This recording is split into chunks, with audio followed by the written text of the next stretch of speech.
for people like you.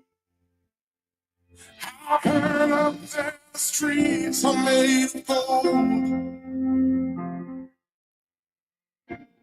when you get there, there's a hand to hold. When your days down here are through. Yesterday was also the 44th anniversary of the death of Bob Marley, the late great Bob Marley. Try to be the change you want to see. Hello. Good morning. Mark, Yes. good morning to you. Good morning to your listeners. Good morning, and I everybody. want to say, Morning. God bless the Commonwealth of Dominica. I want to join you in extending condolences to Felix Constance's family, the community constituency of Soufriere, Scott said, And Jimmy too. Jimmy. Yeah. He lives. In fact, I wanted to extend condolences before you break the news, but when I picked him up this morning, I was told that the family, some of them are not even aware that he had passed. So I did not want it to break the news this morning and shocking the family. So when I hear you announce it now, I am extending on behalf of management and staff of Leaders Funeral Home our condolences to the people of Soufriere Scott Head, Gallion, the former colleague that he worked with the Commonwealth of Dominica Police Force, that he would to express our condolences. All his friends, all his fans. He was a very good friend of mine. Very good friend of mine too. The family to stay strong and we pray God's blessing on them. And all those who are mourning, you are playing a song for mothers. My mother is still alive, thank God, and I give him praises, glory, and honor. And I'm saying Matt is playing that song, and I'm sure he's touching somebody's heart. I'm sure somebody's crying that they are missing their mother because after Jehovah God, mother's love is second. No matter, so I know it's painful for some of us who lost our mother, particularly when we have love in our heart towards our parents. But we just have to hold on to Jehovah God because he never fails. Thank you so very much. Thank you, Kopal. Thank you. Again to the family of Felix Constance, former police officer. Actually, I was told he was in Scottsdale last evening and fell sick on his way home in Jimmet. I gotta say,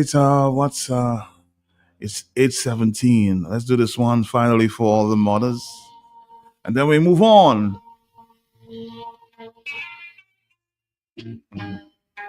That's it for us, huh? She smiled at me when I was a child. Get me from running wild. Spoke kindly to me when I was in bed. Brought comfort and joy again. Good morning, happy birthday to Travis Charles in New York. From Ma'am Sandy, Sister Ovella. Also birthday wishes to Christopher Dangleben in La Pointe. Good morning to Mr. Christopher. Have a happy birthday. Also happy anniversary to Davina and Christopher Dangleben, 24. Wedding anniversary from Sheila and family.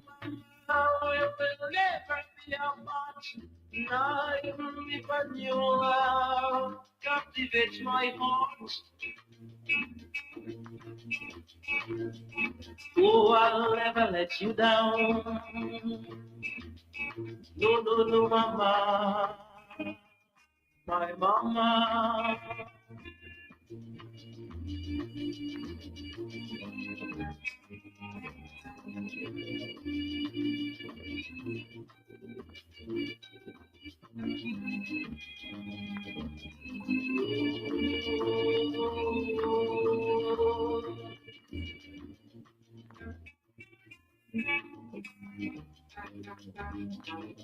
So many mothers home, I know, just leave their children and go. Good morning to Tommy. She says, you know, they were not speaking terms right now. She says, I thought I had more time to make it up with him. Now I'm in tears this morning. Good morning to Tommy. Stay strong.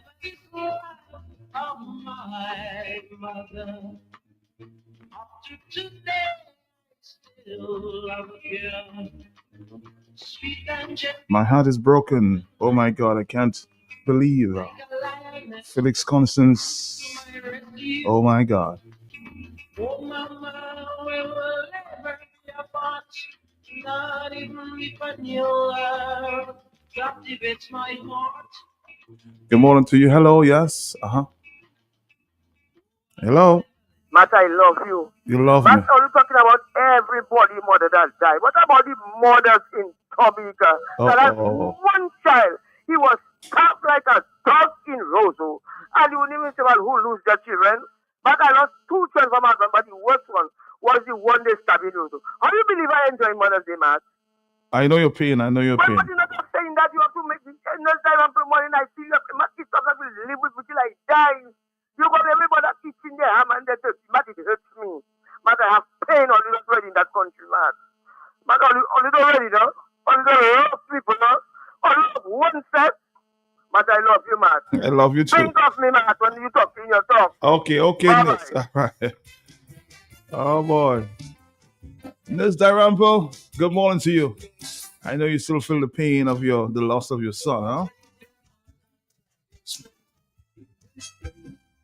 Certain men should hide their face. The way they treat their man, he left the old lady for donkey years when she dead. They shedding crocodile tears and spending money like hell to buy a casket big. Good morning to Marceline and Jules in the Tri-State area, New Jersey. Happy anniversary. Celebrated May 11th. If you are lucky and still have your mommy, remember what Pharaoh said. Forget them jagabats and all them churchy ben and make sure your mommy okay.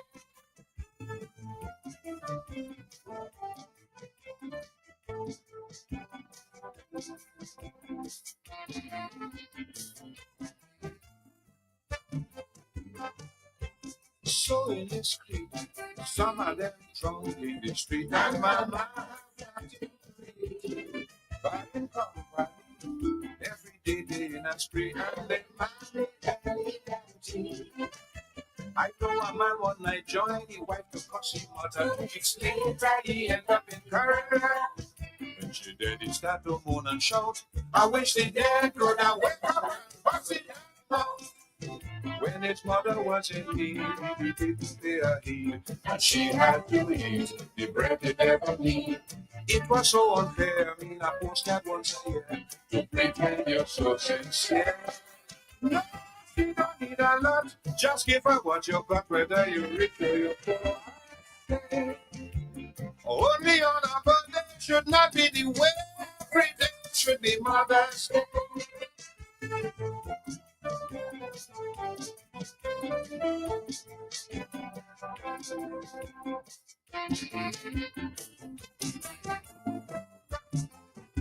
Good morning.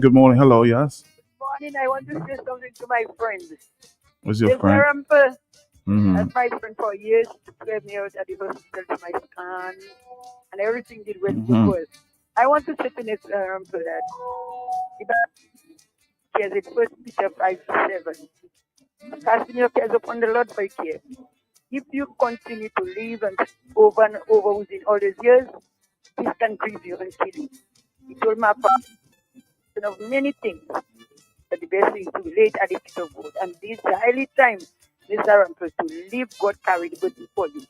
He's a load keeper. You can't go living all your years like that. Many people lost their own too. And you have to get over grief. Grief is something that will kill you. You'll get cancer, you will get some other sicknesses and diseases. Lay it at the feet of Jesus. Call God and tell him to take your load. Thank you very much.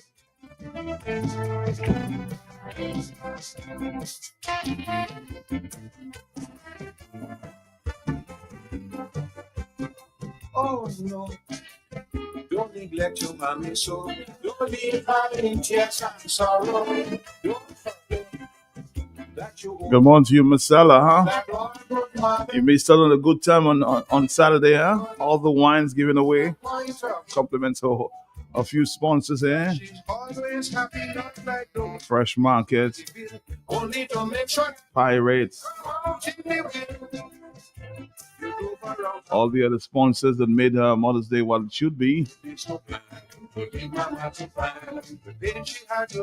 Tony Sponge, good morning to you.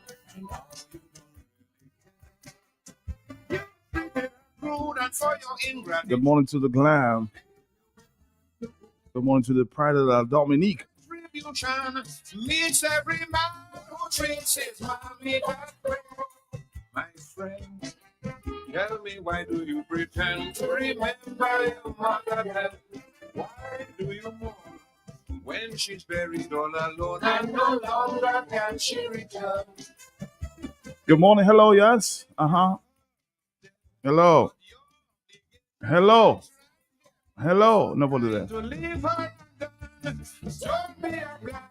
Hello, yes. Now after all is said and done, I'm walking every sun. Give your mama your love. Hello, yes. Yes, Matt, me again. Yes. Matt, you see, I know you're not going to like what I'm going to say. Mm-hmm. But you see, a radio station you frequenting doesn't appreciate you. I have another side nation radio station calling on those days. One day I just called, they have the program and I call and my friend tell me your gift is there, come for it. Okay. I tell her just so, she tell me what you are a member of Experience Creole. So you see the different type of people. I did not want to know, and it's always happening. No, but I'm not saying we love you to Lucille, but we're playing a game, and everybody you have to call and you win, huh? That's the difference there. But if you really want a bottle of wine, I can give you a bottle of wine anytime, Lucille. You know that. So don't blame Q95, okay? Hello, talk to me on the telephone. Yes, good morning to you. We're playing the game and we have to play it fair. Are you there? Hello, yes? Because you know the amount of people are calling me now for just a bottle of wine. So if we have to give them all wines away, no, just like that, how would it work? Hello, talk to me, yes? Matt, good morning. How you doing? Yes. I'm good. And what about you? I'm trying my best. Matt, I want to join my voice to say condolences to the family of Constant. Yes, I know. I saw Constant last evening, and that's not what I wanted to wake up to hear this morning. You saw him last night, Scott said? No, I noticed him when he drove by the Bayfront last evening, and how I noticed him is when Pastor Parilor said hello to him. Oh. And waking up to hear this morning, it's really, really shocking. Yeah. Matt feared nothing. And that's the reason why people have to unite. People have to give their life to the Lord, because we doesn't know at what moment we go in. Anyway, my deepest condolences to his family and to his friends. Okay. And to Nurse Darample, happy Mother's Day, and creative mothers, greetings to all the mothers, all the wonderful mothers in this land. Have a nice day, Matt. Have a nice day. Hello, talk to me on the telephone, yes? Hello?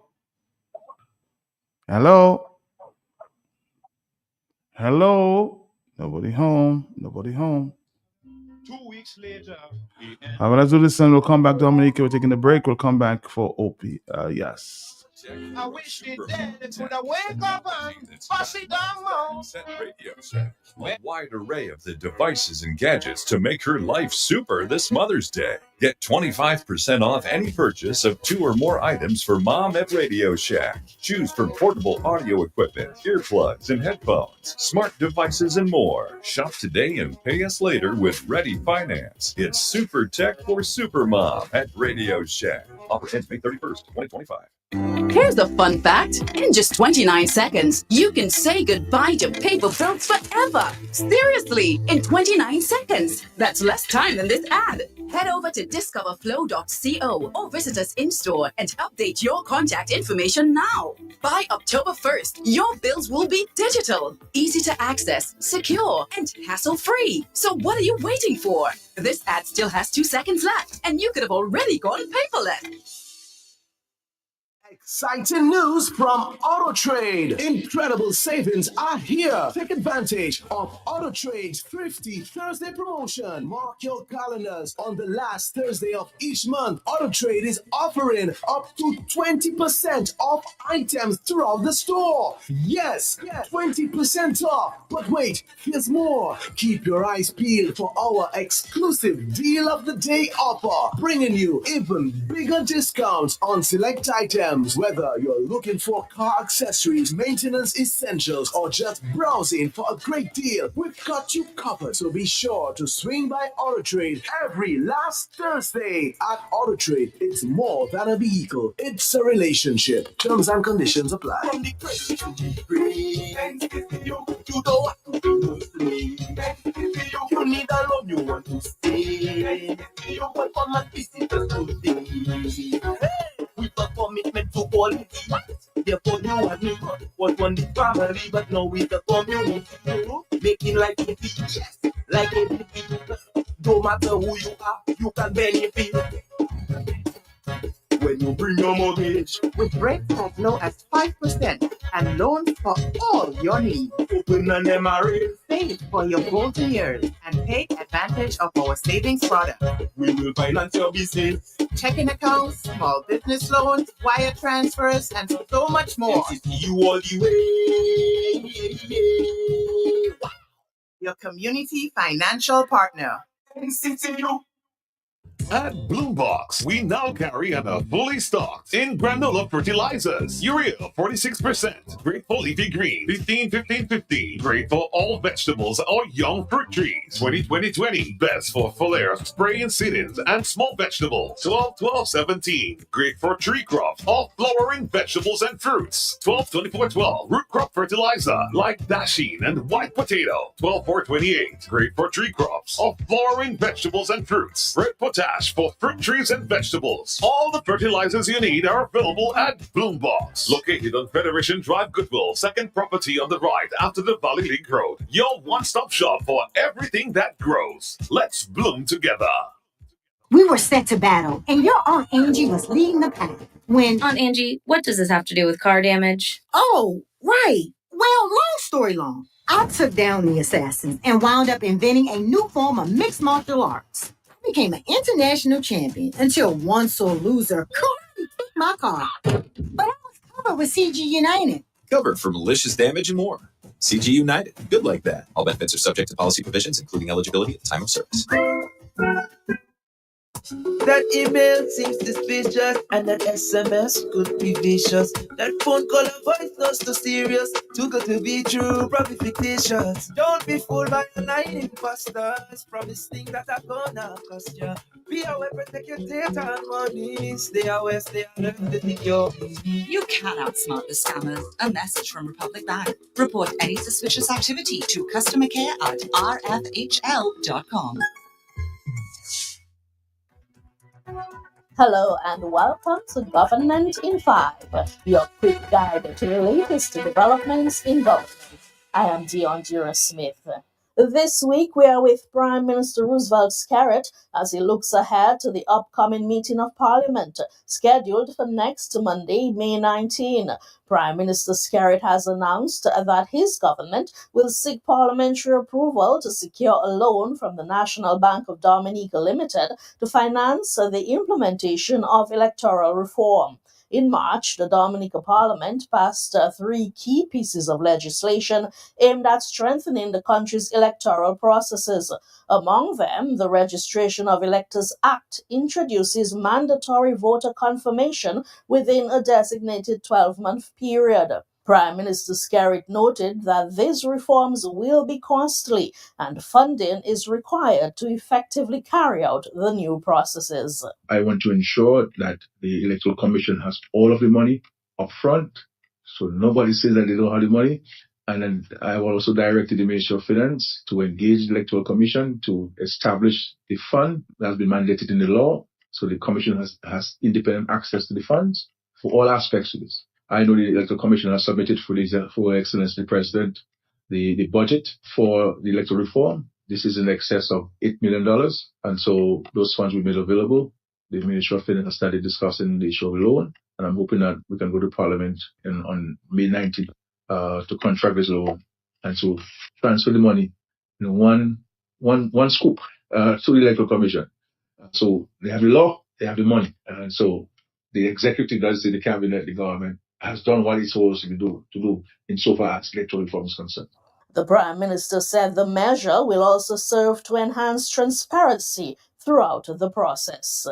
Nobody can accuse me or the government and say, well, they don't have the money and the money don't come yet and this and that. And I don't want anybody to have any excuse whatsoever on this matter. And so the record will show check doesn't go into the consolidated fund. It goes straight from a national account that would have been created for the Electoral Commission. Obviously, no matter what entity it is, the Constitution and the Fairness Administration Act will prevail, and there has to be accountability and transparency and, of course, proper reporting, because ultimately we have to report on the spending to the Parliament, and so that there are important checks and balances in place, and that is what have been worked out with the Ministry of Finance and Electoral Commission. And so come May 20th, May 21, the Electoral Commission will have all of the monies that they need to pay staff, to pay confirmation officers, to pay for the rent, to pay for the equipment that they need. I know I've seen that they have a proposal from a European firm for the equipment and so forth. So this is what we'll do. When Parliament convenes on Monday, the government will also seek approval for a loan from the World Bank to provide budgetary support for the planned relocation of residents of Petit Soufre, Saint-Sauveur, and parts of Good Hope to a safer area near Castle Bruce, as well as the relocation of residents of Campbell to Warner. We've already acquired the lands for both settlements. We'll be cranking up with regards to the infrastructure, completion of the roads, and ensuring that we can start the homes. We are finalizing the designs. We have some concepts and also finalizing submitted to planning for both areas. And so it's good news for this community. So. Prime Minister Skerritt says a portion of the funds will also be used to settle outstanding debts. Just in the month of April, we paid to private suppliers, people who owe in the region of $49 million for goods and services that we owe. So payments were made in the month of April, so about $49 million. And from these funds that we're getting from the World Bank, we believe about $45 million will be spent to pay off private sector service providers or contractors or people who provide goods and services to the government. So we'll follow that money to pay off some outstanding payments which we have to those purposes. So what we try to do with the smallest funds is to pay off some of the outstanding ones and put the money back in the economy so that you can have more money circulating in the economy in this period of time. So look forward to that. And that's this week's edition of Government in 5. Join us.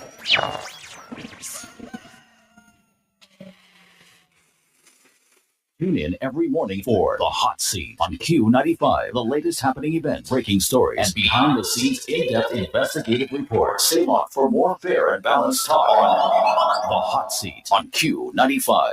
The big station.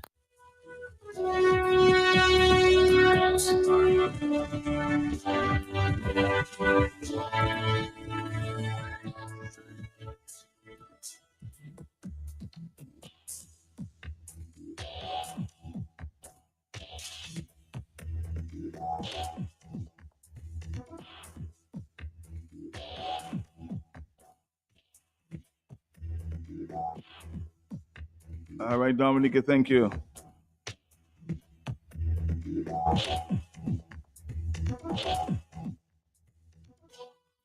You know the shocking news we received this morning. Somebody said, man, please, just remind us, the ground that we are walking on will be our roof someday. We need to be reminded all the time, People feel that they're going down the reaches.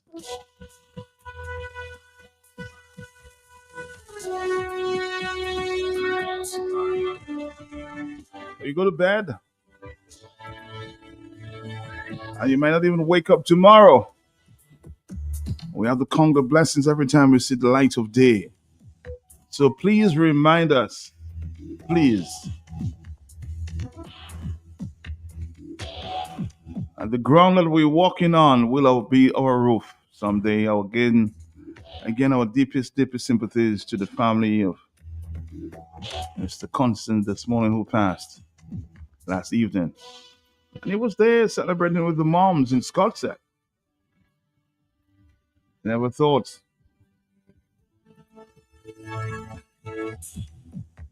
it would be his last Mother's Day.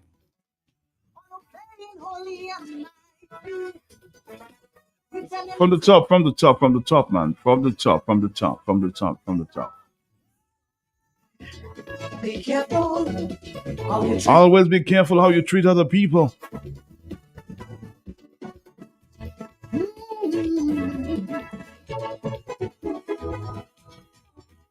Just a big reminder there.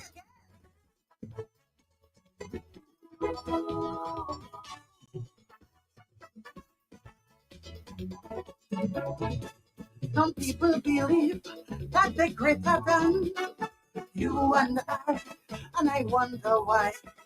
And they getting on as though they will never die. Only you and I wonder why. Nothing here will last forever. This should serve as a reminder. All who playing holy and mighty, we tell them their fame and their money. When the master called, no ducking at all, prepare for your funeral. The ground that we walking on, one day will be your room. The ground that we walking on, one day will be your room. There will be no extension, when the master call, No friends would save you, no church would bail you, when the master call, Good morning, hello. Yes, we've got to go.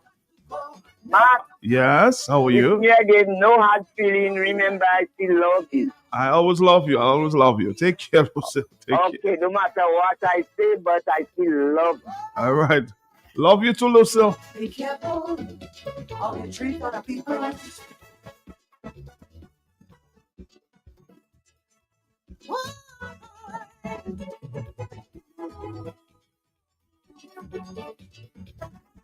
My people. Felix Constant, the former police officer. He passed last evening. Shocking news this morning. You could be the world's richest tycoon, the skyscraper on the sun and moon, create all kinds of man-made disease, and you must pay your fees. No place to run, no place to hide, and the great man don't accept bribes. You could buy and trade the whole world, in the end you still lose the phone. You better get it right before your final flight, cause later will be your time. Steady ground that we walking on, one day will be your room. The ground that we walking on, one day will be your room. There'll be no immunity from sinful or holy when the master call, No special favor for the children of master. When the master call, when you got to go, you got to go. No doctor can say no. I steady ground that I'm walking on. One day will be your room.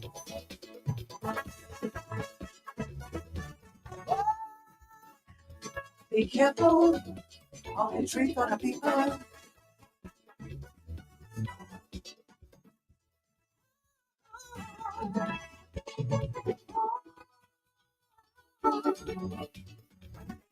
Listen, it's all right.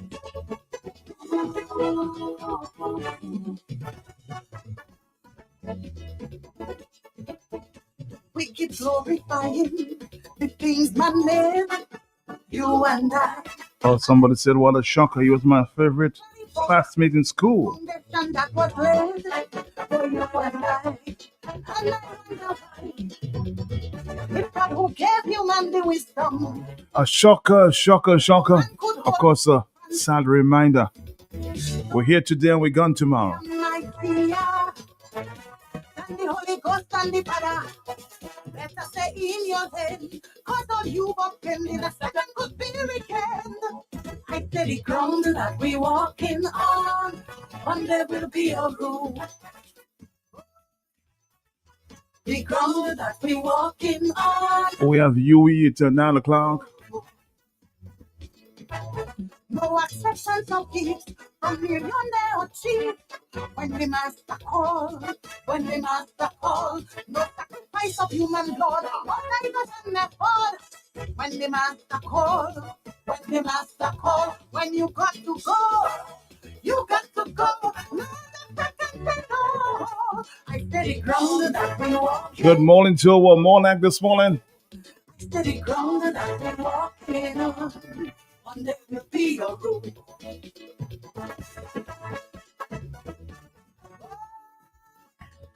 Be careful of the treat on the people.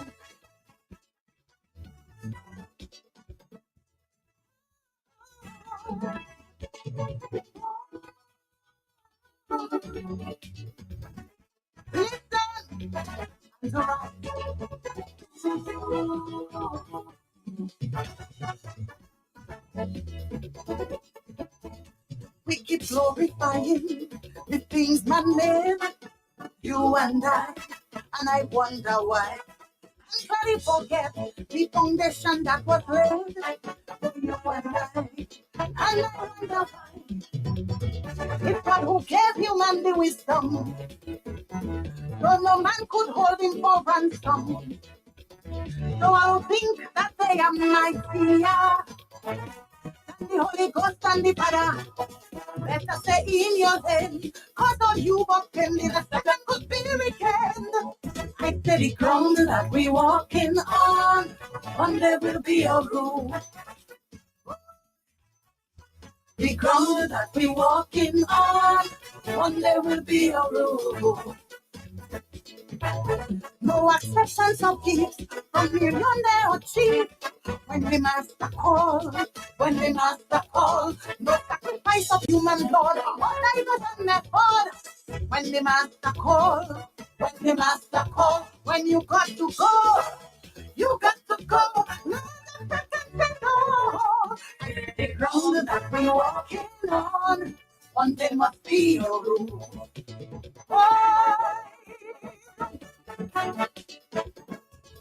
Be careful of the treat on the people.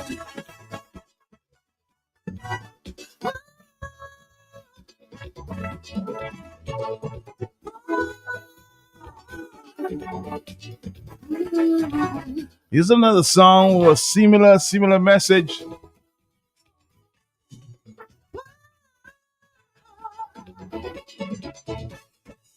All right, another one with a similar message.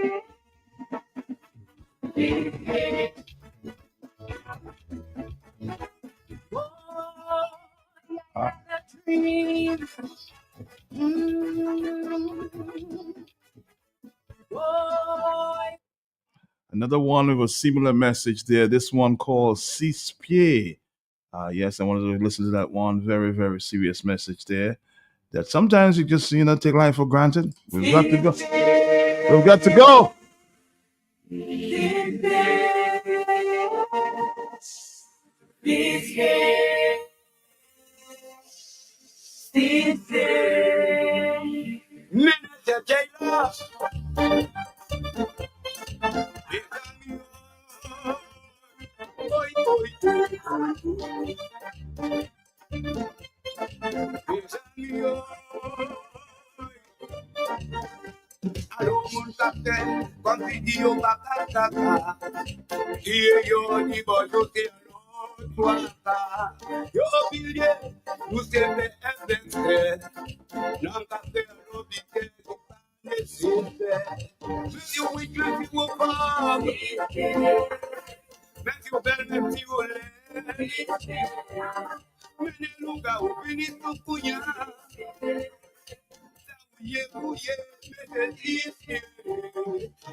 Always remember, one day will be the last time you see or hear someone, huh?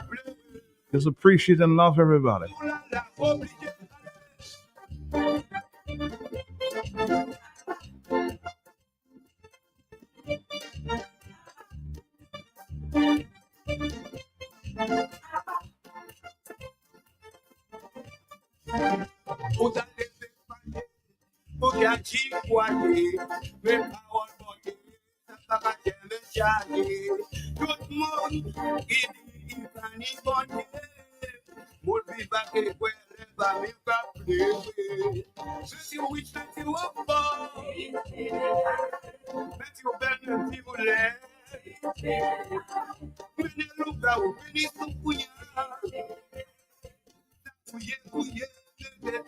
A big fan of Matt in the Morning, and of course all the programs. Big fan of Q95 for sure.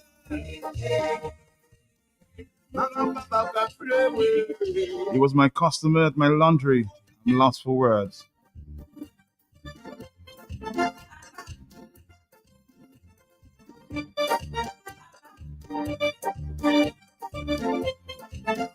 Hello, good morning. Hello? Nobody there. Hello? Yes, good morning to you, Matt. My brother, how you doing? Not bad, and to all your listeners. Okay. Matt, I would like to say, I never got the chance during the carnival season, to say that song, that the song says the ground that you're walking on. I never say that thank you to the writer of that song. Yes. And I hope the writer of that song took that into his penning into consideration when he was saying that they were going to take out Lennox Clinton piece by piece. Good morning, Matt. The message is for everyone, huh? Including the writer himself. So we don't want to be pointing the fingers at this time. It's for you, it's for me, it's for everybody.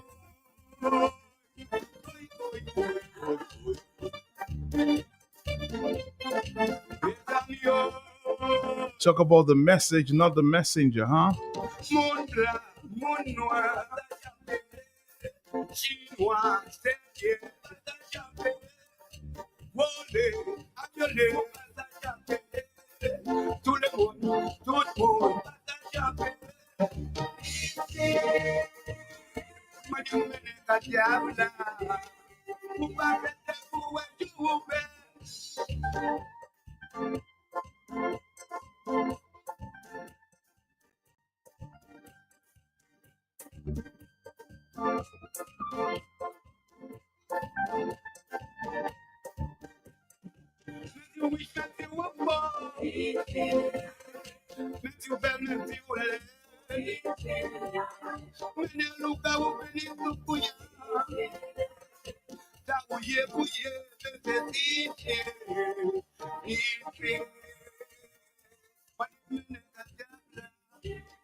Good morning. Morning to you. How you doing this morning? How are you? Good, thank you. I just want to wish all the mothers of the land of Dominica a blessed Mother's Day. Sure. I'm listening to the song you're playing, very, very timely at this time in the era we are living, Matt. And one of the quotes in the song about how you treat others. And I'm calling on the Dominica Labour Party current administration to know how it's treating people, not giving laborites all the food and neglecting others, Matt. If you're not supporting him, Matt. So I would like the Prime Minister of Dominica and his colleague to meditate on that song because they have been treating the opposition leaders and members and followers in a very, very distasteful way. Matt, thank you for what you're doing, and may God continue to enlarge and bless your territory. Thank you. Sympathy to the family that lost the loved one. Thank you, Matt. Thank you, thank you, thank you, thank you, thank you.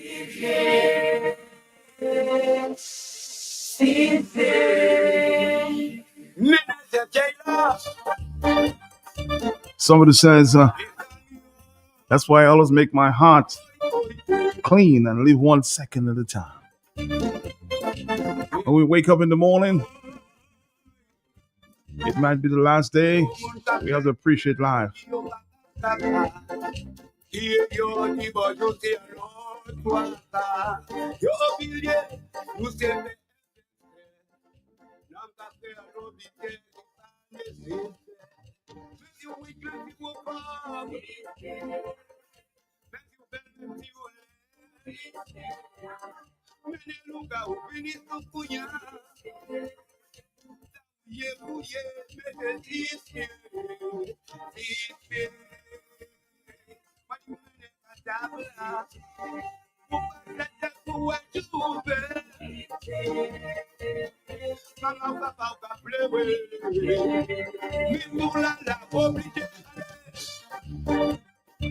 Hello, good morning, good morning, good morning.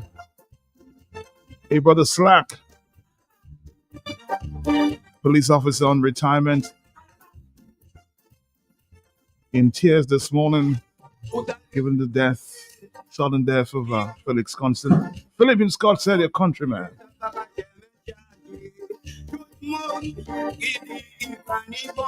Hello, good morning, hello. Mm-hmm. Good morning, Matt. I hope you had a good happy Mother's Day. I tried my very best, yes. Matt, there's something that's bothering me, which seems like a misunderstanding in my brain. That every good Christian who believes that after death of the body, and I have to specify death of the body, because the Christians believe that you will either go to heaven or hell. You'll be judged, and you'll go to heaven or hell. So I would like to, if people believe that the ground is going to be your roof, why is it that you're going to heaven or hell? Because you're something else other than that bag of bones and flesh. Something spiritual has gone to heaven or hell.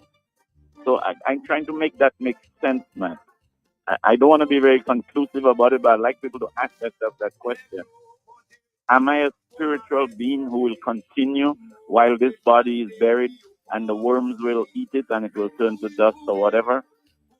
And I will go on to be judged and maybe have another opportunity to achieve love of God.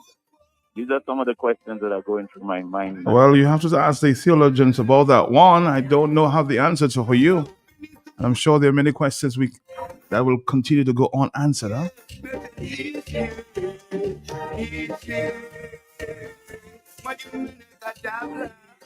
You might ask yourself too, who's God and where is God?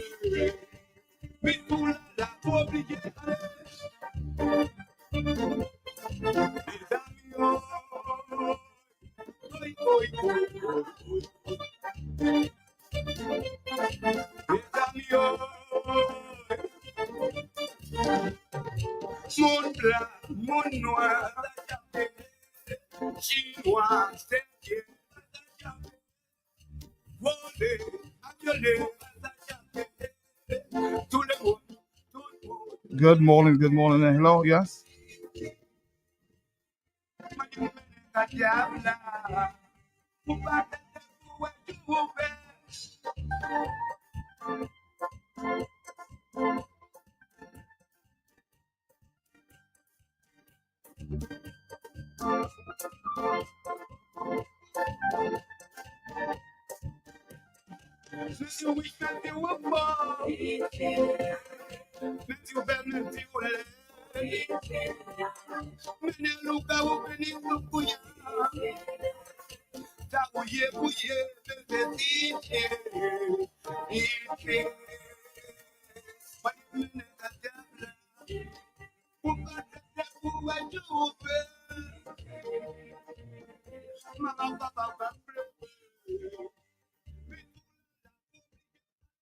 All right, so already just about, let's see what time it is right now, according to my clock there.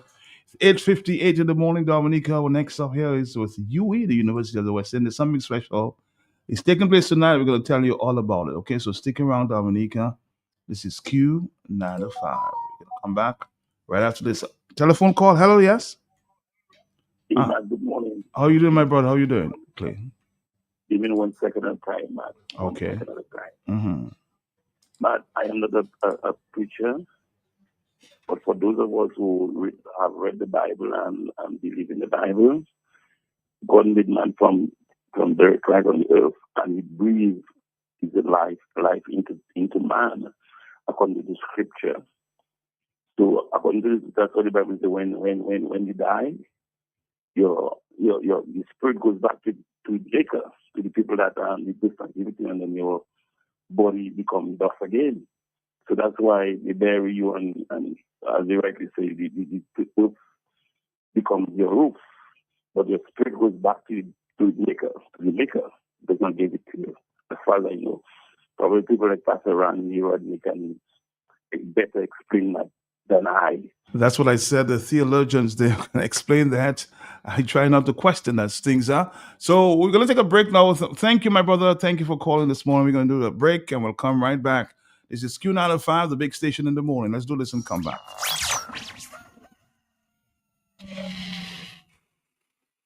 Tune in every morning for The Hot Seat on Q95, the latest happening events, breaking stories, and behind-the-scenes in-depth investigative reports. Stay locked for more fair and balanced talk on The Hot Seat on Q95, the big station.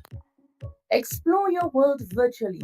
Discover high-quality online and blended higher education programs at the UE Global Campus. Access our in-demand and quality-assured graduate and undergraduate degrees, associate degrees, diplomas, and continuing and professional educational programs and courses anywhere, anytime. Join our global community of learners and achieve your academic dreams. Apply today. Visit our website at www.global.ue.edu/apply. Your future awaits. Connect, learn, succeed. Your future awaits. Connect, learn, and succeed. Your future waits. Connect, learn, and succeed. Come put your shoulders to the wheel. Continuing and professional education. A chance to build a solid foundation. M's the road to WI Global. Come give us the call. 448-3182.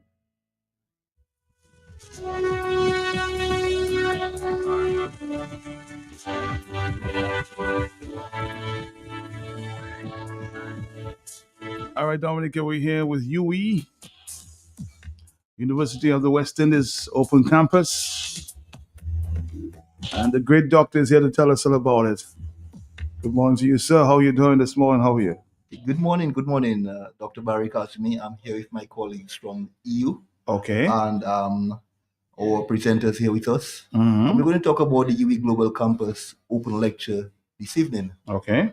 At 6 p.m. So I'll just make our presenters and EU delegates introduce themselves before we begin. All right. Good morning. My name is Małgorzata Wasilewska. I'm the ambassador of I European wish I could repeat Union. that, but say That's slow. okay. That's okay. Okay. I think it'd be too difficult. Polish names are Polish. challenging. Absolutely. I'm the yes. ambassador of European Union, Wow. based in Barbados, but accredited to Dominica and all the OECD yes, countries. yes, And I'll be very happy to tell you a little bit why we're here Okay. and what absolutely special guests we're bringing to you and why in Dominica. All right. Hi, Dominica. I'm Phaedra Sandhilaire, and I am one of the presenters for this evening. I'm Dominican by birth, but educated in the US, and I reside in Copenhagen, Denmark. I have had a career in academia, in science, and in the pharmaceutical industry.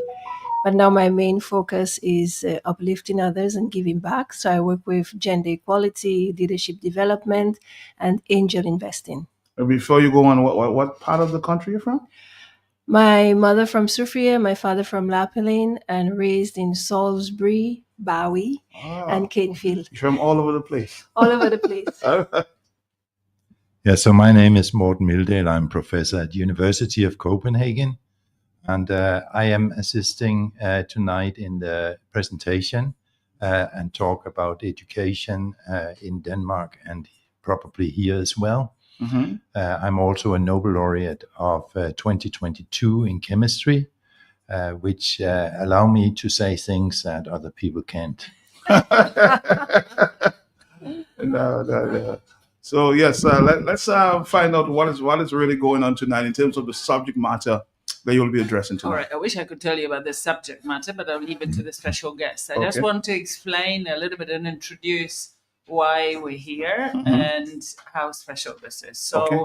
I doubt very much you've had Nobel Prize winners visiting to the Caribbean. We are particularly proud as part of our new program, Connexus 2025, Mhm. to try and bring such distinguished scientists and other innovators to the region to try and establish better connections between the best that Europe has to offer in terms of science, research, innovation, opportunities in academia, and connections with industry to the people of the Caribbean. So we started in Barbados. There was a lecture which was transmitted through UE TV, and now we come to Dominica because, of course, you've got your own Dominican scientist here as well, and they make an excellent duo on combination stage there, when yes. they explain their things. And I love the way the professor is saying, "I'll be assisting today at the lecture." So it's a rare opportunity for people to listen how FIDRA ended up in Denmark, what were the advantages and what were the benefits of studying in Europe and researching in Europe and working in Europe.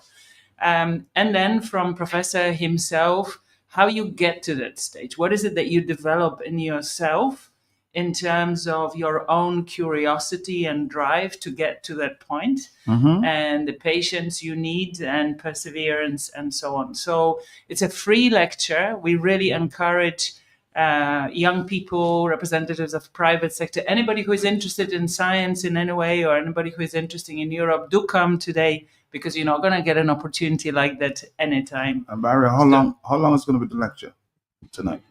Well, it starts at 6. Generally, our lecture normally ends somewhere between 9:30 to 10. Something as big as this, God knows what time it may end, because people may have. No, I'm serious, because the audience may have questions. Yeah. And given the area, I think that is one of the key things that will make this lecture of a kind. Yeah. Okay, but tell us, go back. Let's just rewind the tape here. Where did that journey begin for you? The journey began right here, right?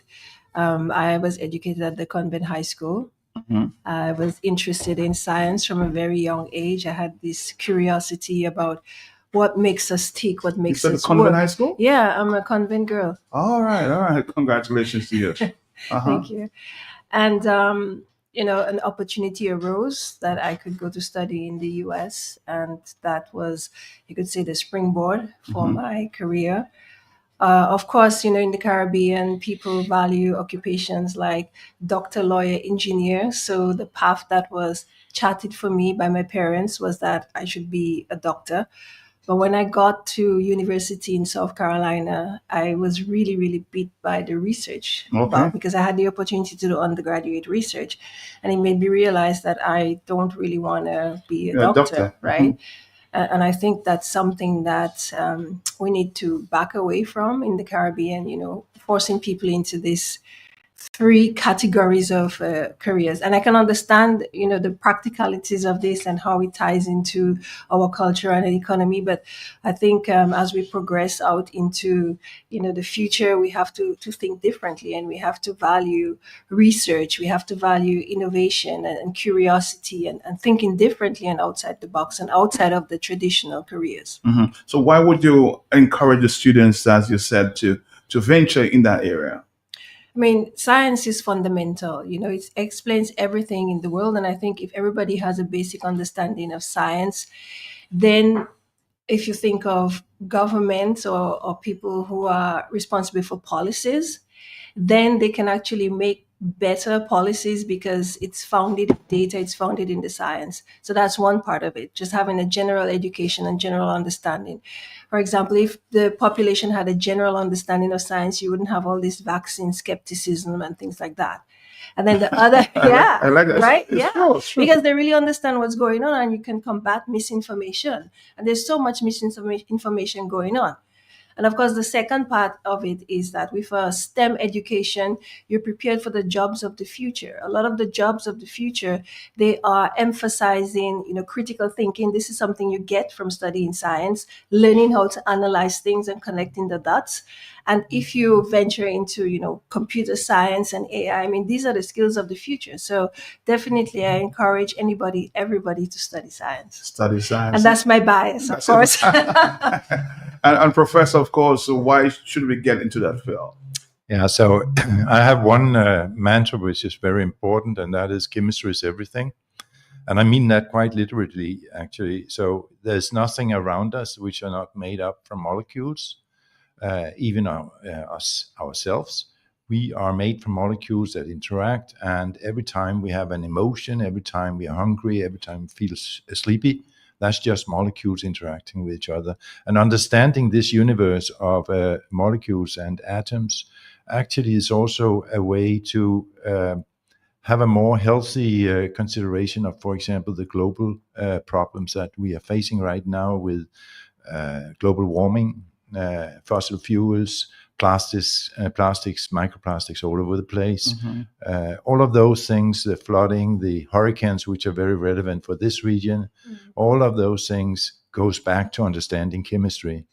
So I think that it's quite important for all the young people to understand this chemistry. And I advocate for chemistry education from very first grade in school, because if chemistry is everything, it's just as important, if not more important than math and writing. I know a lot of students listen at this time, or maybe teachers themselves. Going to school, we've always been told that science is difficult. Would you say that? No, I think that science is actually less complex than when you're born. You are facing a world that is completely chaotic. Right, and what you're doing initially is you're storing the images of what you see. You don't have any language. You don't have anything to put the world in perspective. So you're just storing a lot of images, and you're associating those images to make a mirror where you can then navigate the world around you. Mm-hmm. And this is actually a very, very powerful ability that young people have, the kids have, which is dying out. I mean, when you get into the 13, 14 years, you're all controlled by hormones. No longer learning anything. So the kids can really store these images. And I think that the chemistry world is a three-dimensional world that we today are able to actually dive into with animations. Is it? Can I just add something? Sure. I think the way science is taught here, and there's like a whole mystery about it. It is. It's because it's very abstract, and people say, "Oh, it's so difficult," because it's taught without bringing the abstract concepts into real life, as Morton was saying. So a lot of this impression that science is difficult is just because of the way it's taught.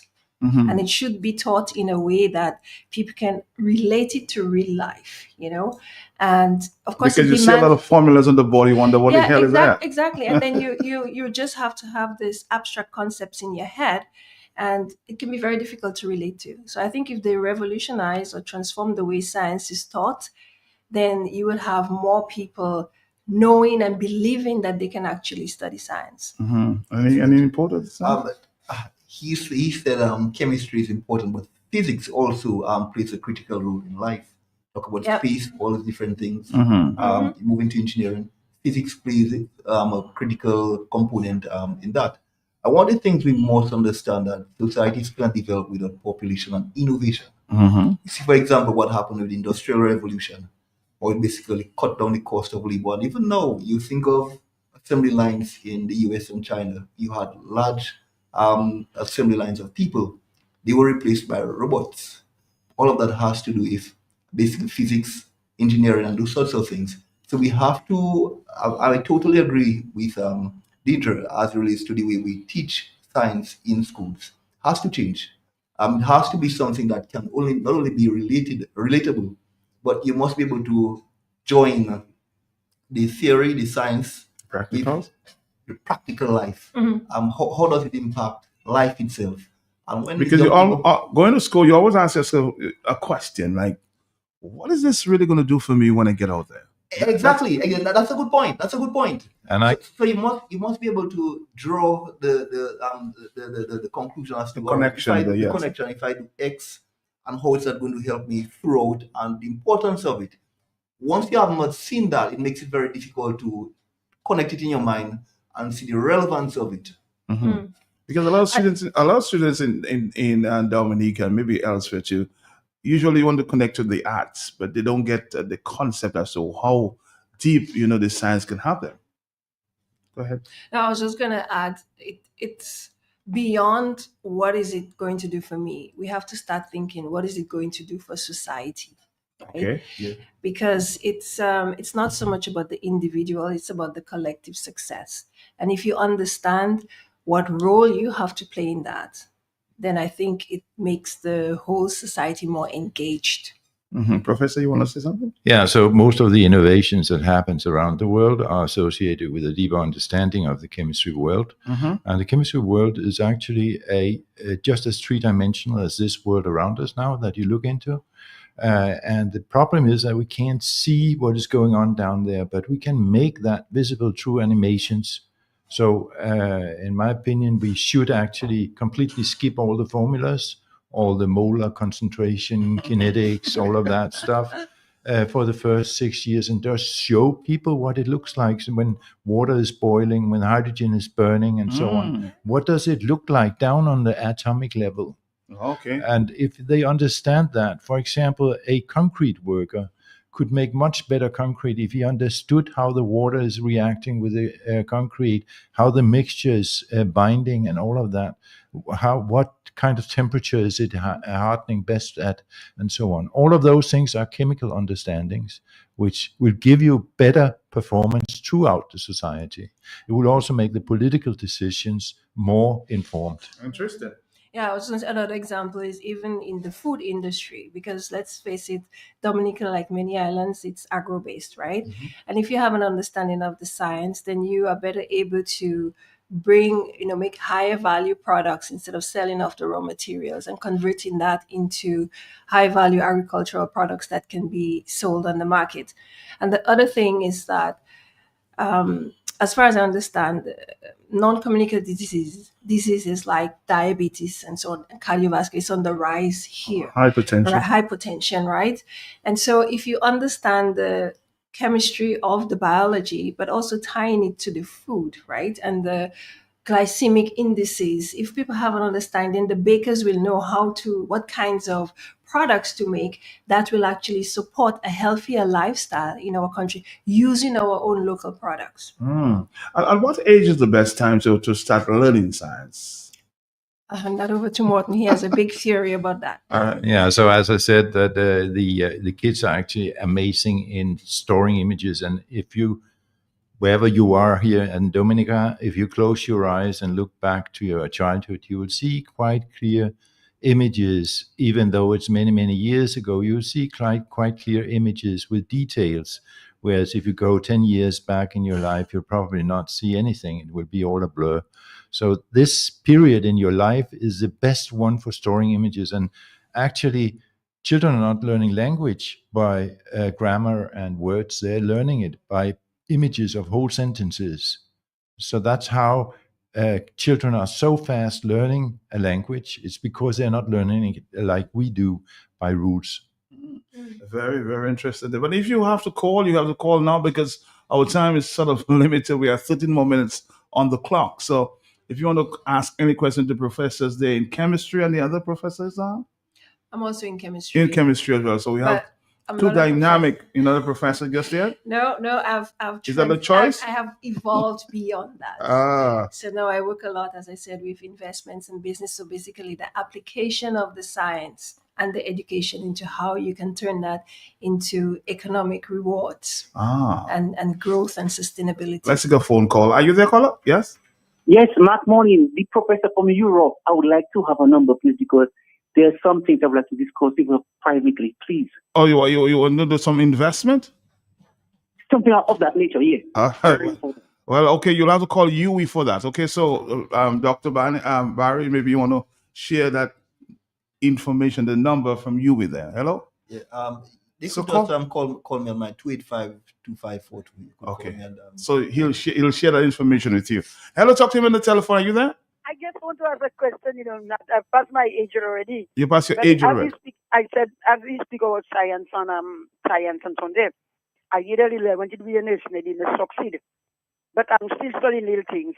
But let me just ask you a question. Where do you put religion and science together? Because She's asking whether is there a combination between religion and because some scientists don't believe in religion. So she wants to make the connection there. Where do you put like religion and science? How do you combine that? Take that one. Okay, that's a very philosophical question, and I think the way people approach it is very different. It depends on their point of view. Interestingly, Morton and I are married, but he proclaims himself an atheist. But I am a believer. I believe in God. So the question is, how do you marry these things? For me, it's a choice. I choose to believe, and it's part of how I was raised. But at the same time, I can understand the concepts of science, and science still cannot explain everything. So there is like an unknown. I think since I've become a scientist, I've modified the way I think about religion and God and so on. So it's not exactly as the prevalent doctrines. So I kind of modified to make sense for me. But I believe in a higher power. I believe in the power of connection between individuals, positive thinking, and abundance. Interesting there. And I want to go a little deeper in terms of investment, how we connect it to science. Break it down for me, please. Well, it starts with education. The education gives you the ability to be curious and do critical thinking that will lead to discoveries in research. And some of the discoveries usually takes a long time before you can see how they can be applied. Some of them are more immediate. But once you figure out how you can apply the research, that knowledge that you have obtained, then you can turn it into something that's profitable. For example, research in polymerization can lead you to figuring out a way to make new materials based on waste. I know, for example, in Denmark, they make leather-like from apple mash. You could think, we have so many banana trees that we cut down. Can we use the fibers? I know some people use it to make paper. But before you got to that stage to make it paper or to make it into leather, there was a lot of basic research that was done. So once you have the understanding of what can be made out of the research, then you have to do your usual, can I sell it? Are people willing to pay for it? What market? How am I going to produce it? How am I going to manufacture it? And then, of course, you need funding to get started because you're going to need lots of equipment and funding for your marketing and all of that. So that's the way it works. Hello, yes. Yes, she said her other side is an atheist. So I am asking myself. I asking her, do you think you can convert him to believe in the supernatural in the religion side? So she's asking the question. I think you missed it. She said whether you, the other side of the equation in terms of marriage, whether you think you're able to convert him into. Is that the same color? Well, I believe in personal freedoms. Right. So no, but he's supportive of my faith. Okay. And that's different. It's not like he tries to break it down or say, no, you shouldn't believe. And our son was raised in faith. Okay. So I think that's fine. He doesn't have to believe it as long as he's supportive that I believe. Thank you. On the telephone, yes? Yeah, good morning. Morning. One of the things that drive research and development is your industries. And if you lack in industries, then there's kind of like, what's the purpose of getting into deep sciences and stuff? So maybe one of the things we could start doing in Dominica is developing industries. We have agriculture as our lead, and we need to do a lot of agro processing because we have a lot of waste products from the farms. So maybe we should start rethinking in Dominica because these are the things that drive research. That's what scientists why scientists go and do research, because there's a need for it in that particular industry. So that's what we need to do now. We can develop some sort of industry that could drive research. Thank you. All right. Any Yeah, I mean, I think that's absolutely right. You do need to have an industry. You do need to have a market to offset the sort of innovations that have been made. I would challenge though that you need to have the market only in Dominica. I think we need to think beyond Dominica, even beyond the Caribbean. And you do need to have manufacturing, and that requires investments. And the investment, some of it would have to come from the government. I think you could also partner with relevant industries and companies in Europe to do to get the manufacturing off the ground. I think in this day and age, it's very difficult for one person to do everything, and partnership and collaborations are key to getting success. somebody just recognized who you are and said she's Wizard's Wizard is a brother. Is that it? Yeah, that's correct. King Wizard? Yes. Yeah, Wizard is my brother. All right, good to have you. So just go ahead, you're saying something? Yeah, so in addition to what Pedro just said, I think it's very important that you also realize that that you should be willing to give away some of your development, some of your innovation, some of your industry in order to make it function, so that it can grow beyond the perspective of Dominica. And that means that if you have, for example, startup industry, you can attract investors from abroad, maybe even, but only at the expense of some of the power in your company. Just try to maintain the decisive power in the company, but give away as much as you can in order to attract as much money as you possibly can for the development of the industry, because otherwise it's going to die. Well, I would rephrase that: give away as little as you can to attract investors, because you still need to have an incentive, right? And having a sizable ownership, you need to be able to recoup get the return on your investments for your hard work. All right, but why would you encourage? I think somebody raised a point earlier as to studying in Europe.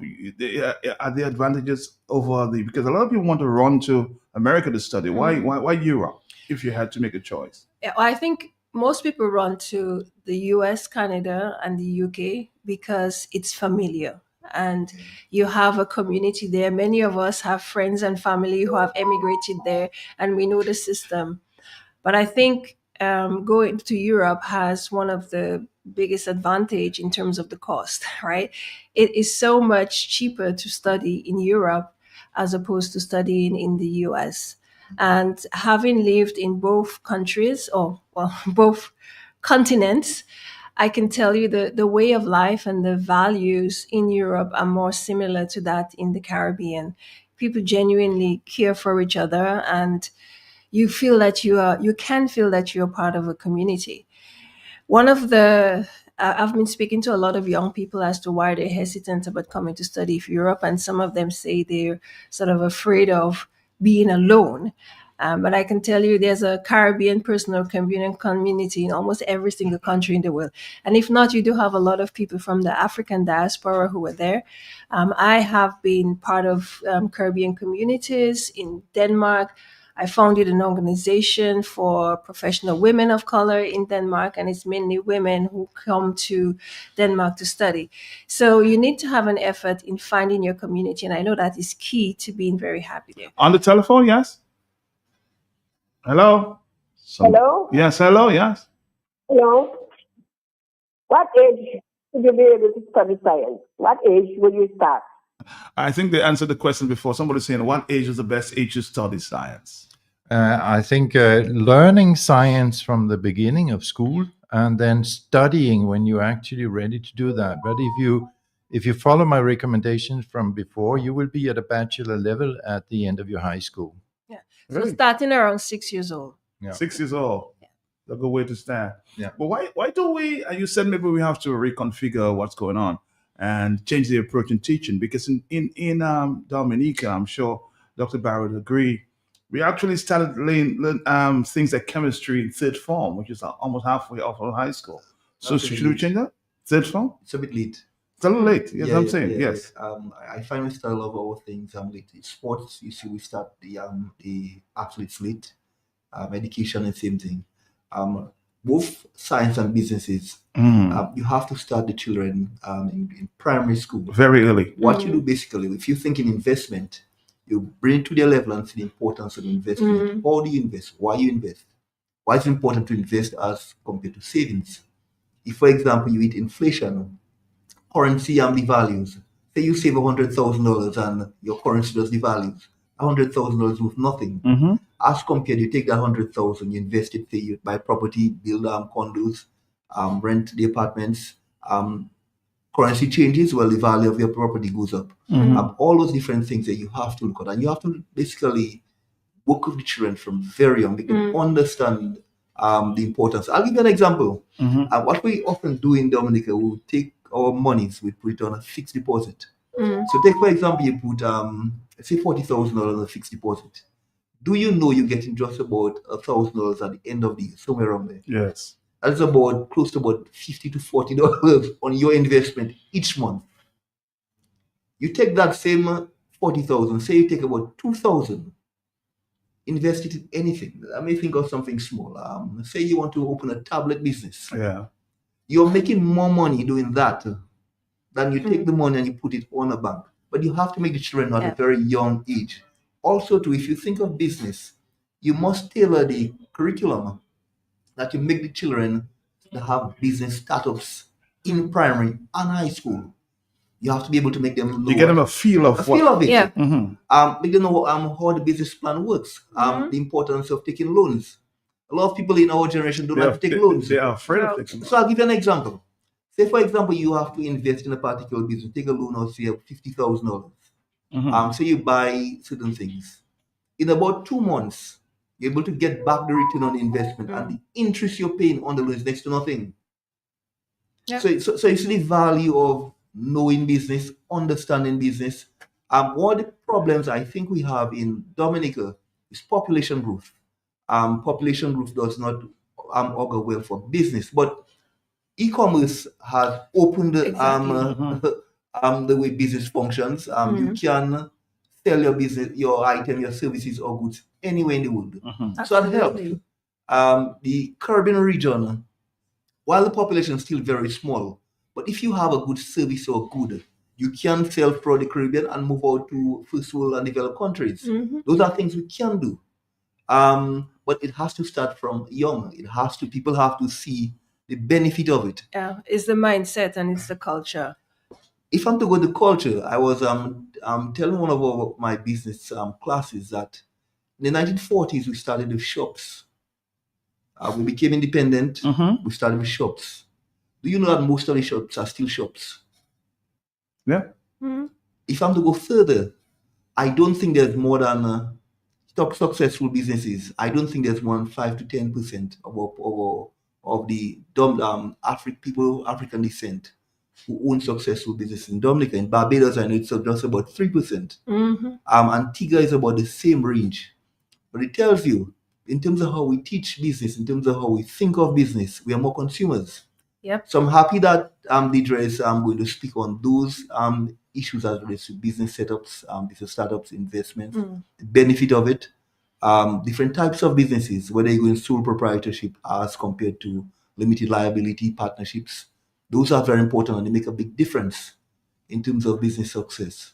So the subject per se tonight is what, Deidre? Because people are asking me, what is the exact thing that they'll be talking about tonight in terms of the issue? Is broad-based, just one particular issue? I'm going to focus on one of the major barriers to starting businesses, which is funding. Okay. And as I said, Is it available on there? It is. She's coming with big trunk. I like that. Well, that's the thing. A lot of people don't know that it's available. A lot of people don't know that they can do more with their money. You know, as the doctor was saying, that it's how you decide to do your investments, right? And investing, it doesn't have to be your own shop. You could invest in somebody else's business. So I'm talking a lot about angel investing. I'm going to give some examples, but I'm also going to talk about other factors that are important to having successful and entrepreneurial ecosystem. And it includes government policies, it includes private and public partnerships and things like that. So Any scholarships? If somebody's asking, any scholarship will be available from tonight? I mean, you can point to some areas of So that's opportunities. That's one of the reasons we are actually here with EU, because in EU they have this Erasmus program that allow you to have exchange with Europe and financed by the EU. But we have very few applicants from the Caribbeans to Really? these plans, and I think that that would be a really important transition in the because you get there before you finish with your masters. You can evaluate whether a research opportunity is what you want, or whether you will want to go back and do business development. But you will actually get the interaction and the opportunity to do your work at a fully equipped European university at the same quality as the best American universities, actually. Mhm. So there's a misunderstanding that American universities are the best in the world. This is not entirely true. There are some very good universities and some very poor universities in the US, and there's also very good universities in the EU. Mhm. Actually, So I guess that's some thinking are of on the top 10 of universities in the world. EU. Yeah, In the yeah, EU. yeah. And the opportunities are available. Yes. yeah, I mean, there's a global gateway program by the European Union, and there are so many initiatives, not just scholarships to study, but also opportunities to partner with Collab, industry and yes. collaboration with Europe to get our industry off the ground. All right, we'll have to wrap it up this time because the conversation is getting very interesting, I'm sure, but we have to wrap it up. But again, tonight, Yes, we will be having our open lecture with DJ and our professor here, and we'll be basically speaking of investment.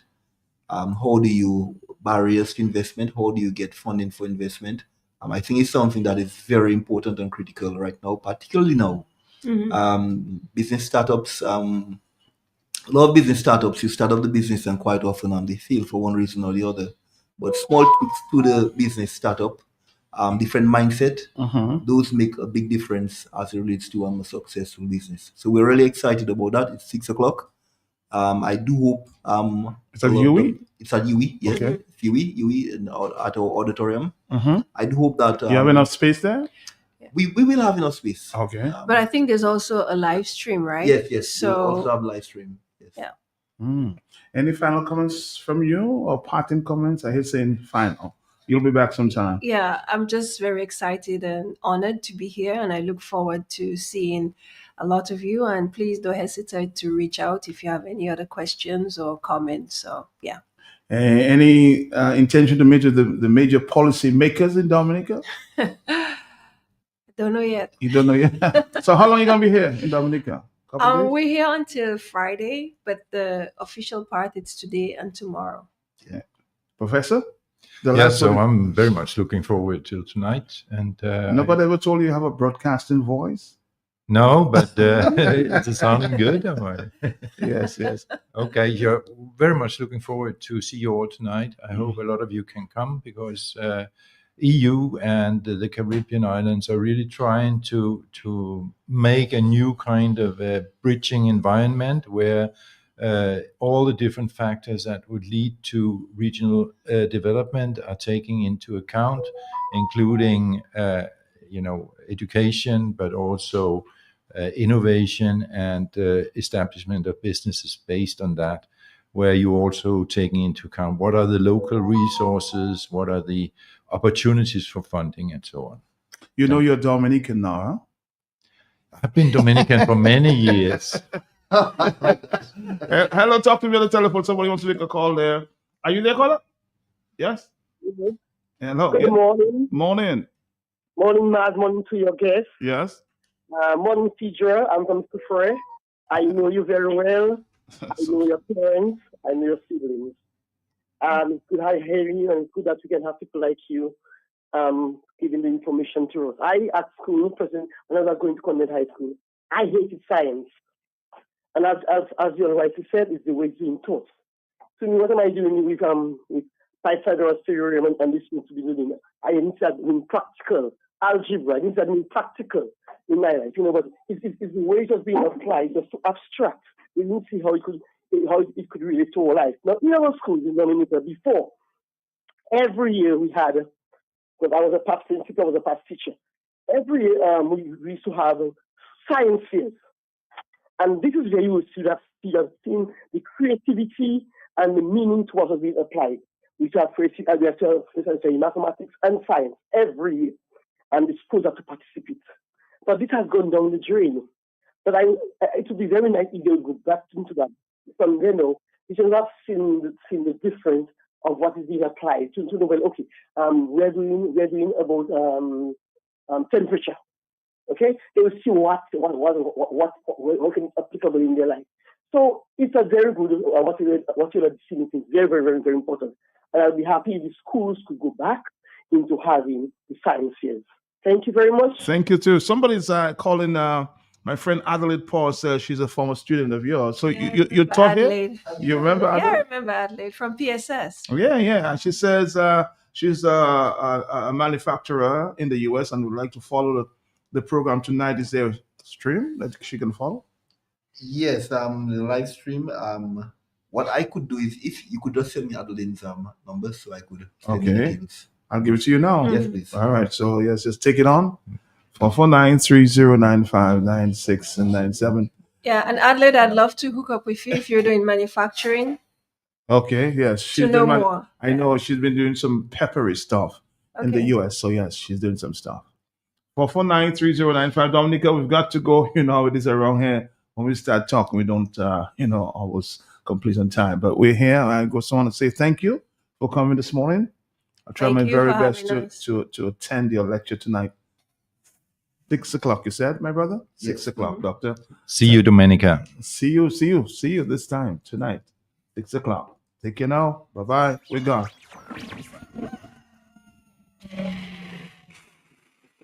Tune in every morning for The Hot Seat on Q95, the latest happening event, breaking stories, and behind-the-scenes in-depth investigative reports. Stay locked for more fair and balanced talk on The Hot Seat on Q95, the big station. Explore your world virtually. Discover high-quality online and blended higher education programs at the UE Global Campus. Access our in-demand and quality-assured graduate and undergraduate degrees, associate degrees, diplomas, and continuing and professional educational programs and courses anywhere, anytime. Join our global community of learners and achieve your academic dreams. Apply today. Visit our website at www.global.ue.edu/apply. Your future awaits. Connect, learn, succeed. Your future awaits. Connect, learn, and succeed. Your future waits. Connect, learn, and succeed. Come put your shoulders to the wheel. Continuing and professional education. A chance to build a solid foundation. Amazon brought you WI Global. Come give us the call. 448-3182. Soft weave bathroom tissue, napkins, and paper towels are the perfect choice for your home. Manufactured with virgin fibers, it's the quality that you and your family deserve. New soft weave total hygiene bathroom tissue is produced at high temperatures to remove microorganisms. It's pH controlled to protect your skin and produced with UV light disinfection to eliminate bacteria and viruses, providing maximum protection. Soft Weave, distributed by Fine Foods Inc. and sold island-wide. Soft weave, quality, affordability, manufactured with you in mind.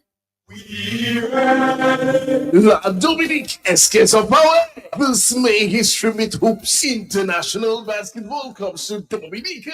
The Creole Memorial Cup 2025. 4 nations, 3 destinations, 1 unforgettable experience. From Benin, the African continent, to La Martinique, Dominica to La Guadeloupe. Exciting basketball, youth clinics, culture, and commemoration collide in the nature ride. May 22nd, 24th, and 27th, 2025. On Saturday, May 24th, West Africa comes to Dominica. The Dominica All-Star basketball team versus the national team from Benin.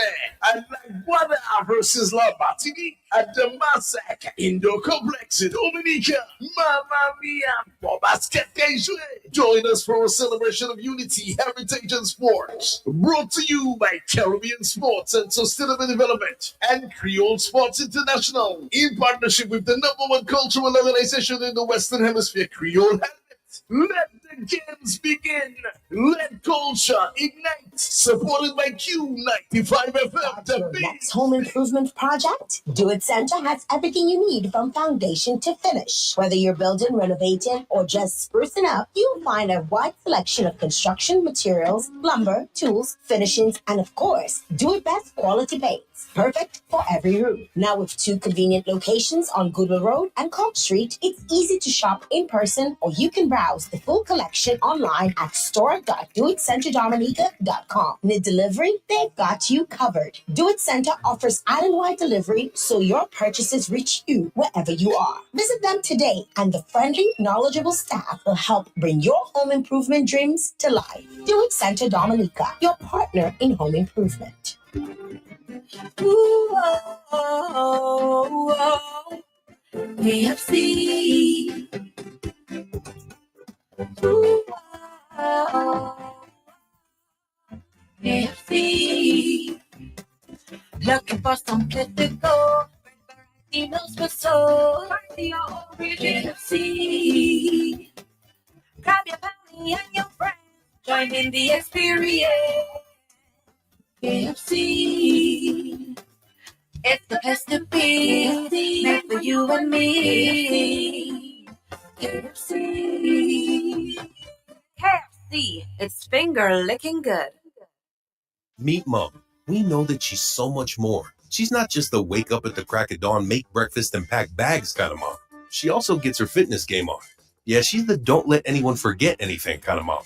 At the same time, she's the runs her own business, clothes, and deals kind of mom, who finds time to get down and boogie with the kids after school, remodel the house, bake cake, host dinner, and even play her favorite game at the end of the day kind of mom. So let's celebrate Mom, because to us, she's so much more. Only at Corp's, bringing value home. If you know your favorite store, dial it now. 612-1253. That's Mega. You can rely on Mega for some real deals on name brand clothing and electronics. High quality, low price. We are a wholesale and retail store located in Calabishi, right on the menu. Check us out on Facebook, Instagram at Mega Deals Dominica. Like our page. Check out our stuff. Call us, visit us. Would appreciate that. Come try it on. Love it. Buy it at Mega Deals. Your one and only online and brick and mortar store. Mega Deals is also on wheels. We make it convenient for your shopping. We deliver straight to your door. Email us at info@megadealsda.com. Rely on Mega Deals for some real deals. At Bloombox, we now carry and are fully stocked in granola fertilizers. Urea 46%, great for leafy green 15-15-15, great for all vegetables or young fruit trees 20-20-20, best for foliar spray and seedlings and small vegetables 12-12-17, great for tree crops or flowering vegetables and fruits 12-24-12, root crop fertilizer like dasheen and white potato 12-4-28, great for tree crops or flowering vegetables and fruits. Red potash for fruit trees and vegetables. All the fertilizers you need are available at Bloombox, located on Federation Drive, Goodwill, second property on the right after the Valley Link Road. Your one-stop shop for everything that grows. Let's bloom together. The way to play. You asked for it and you got it. A quicker way to pay your bills online. It's fast, secure, and easy to use. No registration, no additional fees. Flow is now offering FastPay, an online service that allows you to settle your bills in less than 2 minutes. Need a receipt? FastPay will send it to your email immediately. Use FastPay now for convenience, safety, and efficiency at discoverflow.co/fastpay. You're on your Flow is keeping you connected. Quality, then you must know the manufacturers of Dominica's finest rums. Belfast Estate Limited, over 80 years leading the industry with exceptional standards and formidable customer service. We present the manufacturers of BB Rum, Soca Rum, Red Cap Rum, Cask Rum, and the signature Belfast Estate Rum Punch. With island-wide distribution daily, Belfast Estate Limited has cemented its mark as the distributor of choice for products like Eldorado range of rums and creams, Kubali Bear, Corona Bear, Guinness, Root Boy drink, and of course the Sunblast juices, Toppers snacks, Vitamalt, and Pine Hill juices. Call the office at 440-7032 or visit the distribution outlet at Jimmy Dominica. Follow on Facebook or Instagram at Belfast Estate. Belfast Estate Limited, your leading manufacturer and distributor of rums in Dominica. Q95 Radio is opened for your business in collaboration with the National Development Foundation of Dominica. Get ready to join Q95 Radio and NDFD for Nature Island Small Business Buzz, a live radio program bringing in empowerment to small business ideas and entrepreneurs across Dominica every Tuesdays and Thursdays from 4 to 5 p.m., offering a unique national platform for small, medium, and growing business enterprises in Dominica. Together, we'll aspire to connect, advertise, learn, collaborate, and witness small business entrepreneurs thrive and succeed in the fertile broadcasting soil of Q95, along with the NDFD. Join us on our journey every Tuesdays and Thursdays from 4 to 5 p.m. One unbroken, exciting hour of free Q95 Radio small business promotion. As together we explore all the challenges, the setbacks, the setups, the comebacks, stories, the history, the startups, the breakthroughs, the financing, the sweat, the toil, the sleepless nights, the heartbreaks, the triumphs, the business plan, the overall success in pursuing your small business dream come true in the Commonwealth of Dominica. Join veteran broadcaster Franklin Peter Moses and Mr. Donald Bocasio, highly skilled, qualified, sought-after business and entrepreneurial manager, small business development expert, and strategic business coach. Together, we're taking you and your small business to the pinnacle of success in the Dominican economic landscape. So don't miss Nature Island Small Business Buzz every Tuesdays and Thursdays right here on Q95 Radio, the big station.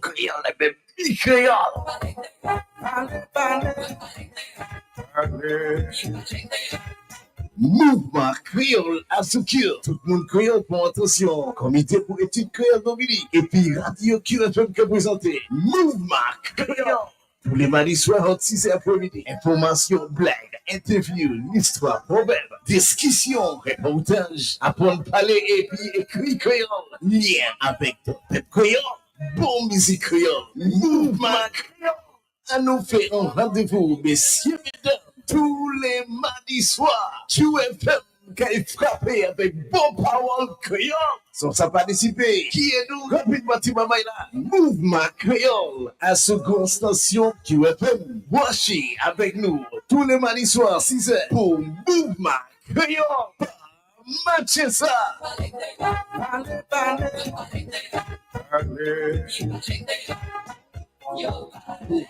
Customers counted but not valued. Like mere numbers, statistics, transactions. But at Flow, we're prioritizing you, our valued customers who have been with us through every milestone, every moment. That's why we're putting our money where your loyalty is.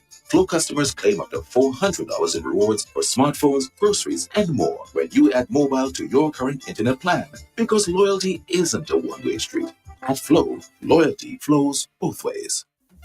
Auto Trade introduces our newest line of lubricants, Valvoline, America's first branded motor oil. Valvoline has been formulating and improving motor oil longer than any other brand. From the world's first racing oil to the world's first synthetic blend, Valvoline has been trusted in engines around the world for over 150 years. Make the switch today Choose Valvoline, the original motor oil. At Auto Trade, we only recommend the best in quality because at Auto Trade, it's more than a vehicle. It's a relationship. Valvoline lubricants, now distributed by Auto Trade. Share the love with KFC's Bucket Together. And when you share the love, win an all-expense 5-night trip for two to the St. Kitts Music Festival on Sunrise Airways. For only $45, you get 6 pieces chicken spicy or original, 2 fries, 2 biscuits, and 2 corn. Let's bucket together. Order now, in-store, at the drive-thru, and on delivery. Offer ends May 23. Terms and conditions apply. Get super tech for a super mom tech. Technology that's got mom's backs at Radio Shack. A wide array of the devices and gadgets to make her life super this Mother's Day. Get 25% off any purchase of 2 or more items for mom at Radio Shack. Choose from portable audio equipment, earplugs and headphones, smart devices and more. Shop today and pay us later with Ready Finance. It's super tech for super mom at Radio Shack. Offer ends May 31st, 2025.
All right, let's continue to talk about some issues before us. I think Councillor Ned from the Bowery community had a very serious concern about the pileup of rubbish in the area this morning. Good morning, my partner, Matt. How are you? Matt, we facing a serious crisis in Salisbury. People cannot even walk in the village. Matt, the village is smelling. But we don't know what to do. Without no alternative, we don't have trucks in the village to say we can assist ourselves. Matt, solid waste need to come immediately to Salisbury, because that will get our people sick. Our children will get sick. Our elderly will get sick. Matt, that is a serious crisis we are facing now in Salisbury. At this moment, I'm speaking to you, I'm in the village. I cannot even stay on the road to speak to you. The place is smelling. Solid waste haven't been there for a long time. And Matt, a crisis we're facing. So we're asking central government on solid waste to please assist us. If we have our bylaws as a village council, which is not inaugurated as yet, we would have hired a truck from anywhere and remove the garbage. Council have no money and council have not been inaugurated. So Matt, please play this voice note and let them know we're in a crisis in Salisbury. Well, I did play your voice, and I'm hoping that they just concerned would pay some attention to Salisbury and what's going on there with garbage.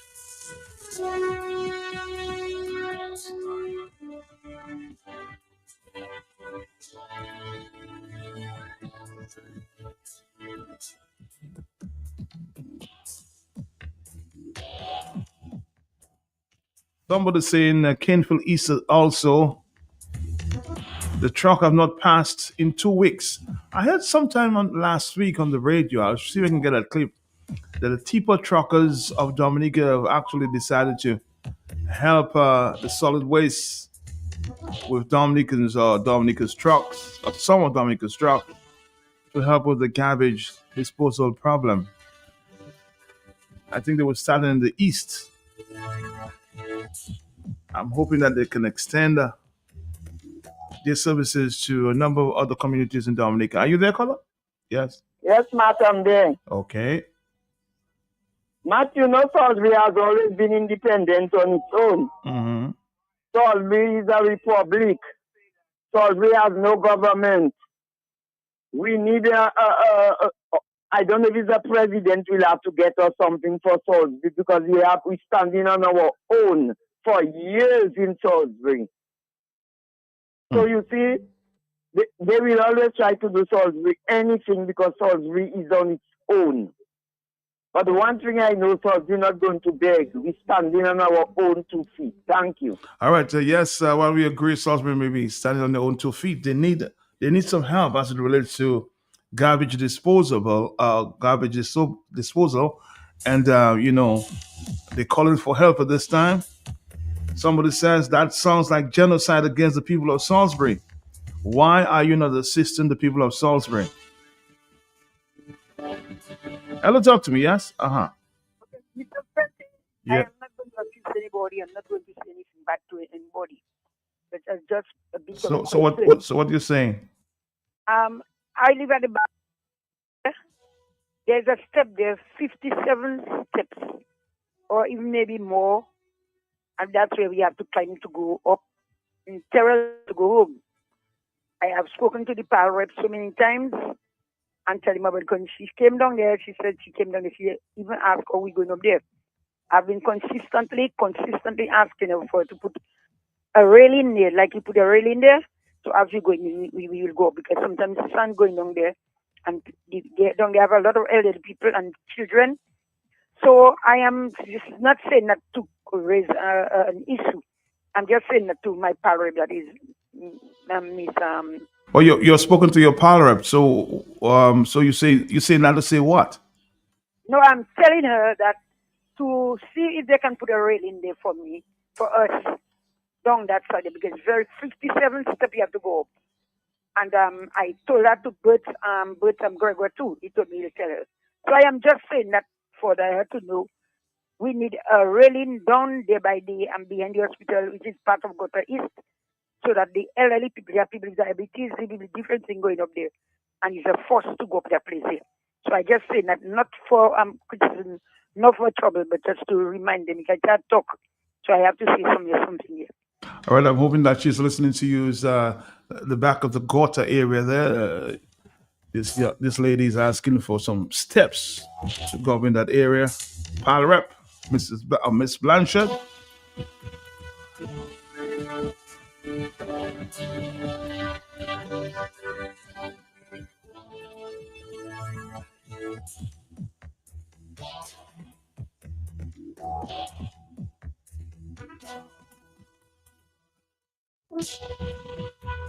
Again, also the people there in the Cadefield East is also asking for some assistance with the rubbish. The trucks have not passed for 2 weeks.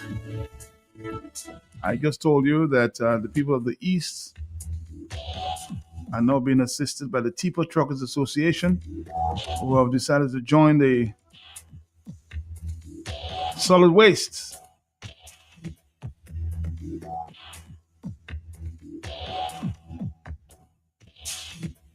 And then somebody's asking you to send a picture of the garbage in Salisbury. Somebody might say you're washing your dirty linens in the public. So why would you want to send the pictures out there? 449-309-596 and 97. We also spoke to Dr. Dale Dangleben as it relates to of course our ambulance and the lack of training there with the the EMS. So we'll of course play that interview again. A lot of people were asking for it. Hello, yes? Uh-huh. Matt, it's me again. You're back. Matt, who would ever believe Dominica would have turned in that way it is there? Dominica is neglected by somebody who say, some people who say they are governing the country. I don't know how they are doing it. They are looking for themselves, looking for their pocket, and not looking for Dominica. Thank you. Hello, talk to me on the telephone, yes? Uh-huh. Caller, are you there? The overseas line, we're not connecting at this time, so keep trying again, okay? Keep trying again, keep trying.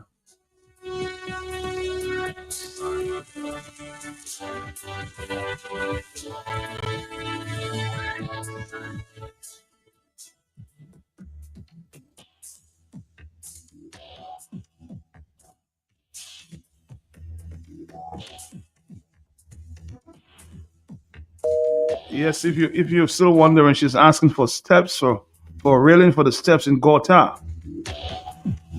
On the telephone, she said she spoke to a pal rep. That she wanted the message to go out there. Hello, talk to me. Yes, Morning, Matt. How are you? How are you? I'm good. How was the weekend? It was okay. A little. Okay. Matt, in connection with the garbage, Matt, you need to come to Kingsville to see the amount of garbage that is in Kingsville. So you haven't spoken to your pal rep yet? I live in the area, but that's not my father. Okay, she's not your pal rep. All right. Yeah. Kingsville is in a mess. All right, Kingsville. Pal rep. She says I suspect you're not her pal rep, but she needs some help there in Kingsville. Hello, talk to me. Yes, 449-309596. Are you there, caller? Yes. Caller, are you there? Caller, are you there?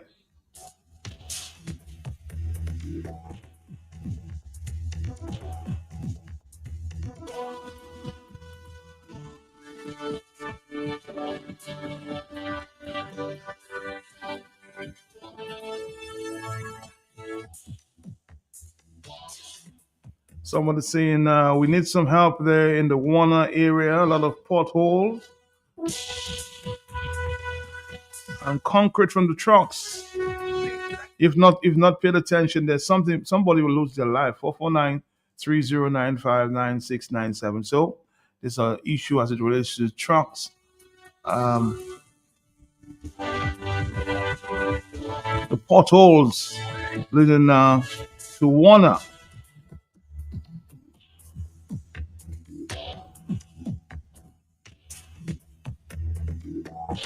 Somebody saying that it's clear to see the people of Salisbury have been persecuted because I cannot understand at the village election that there isn't an inauguration. That is absolutely absurd and ridiculous.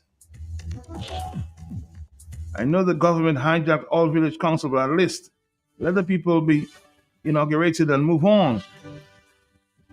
Mr. Toussaint, maybe we should ask you as a councillor or the commissioner, what's really going on there in Salisbury, why these people have not gotten an inauguration service.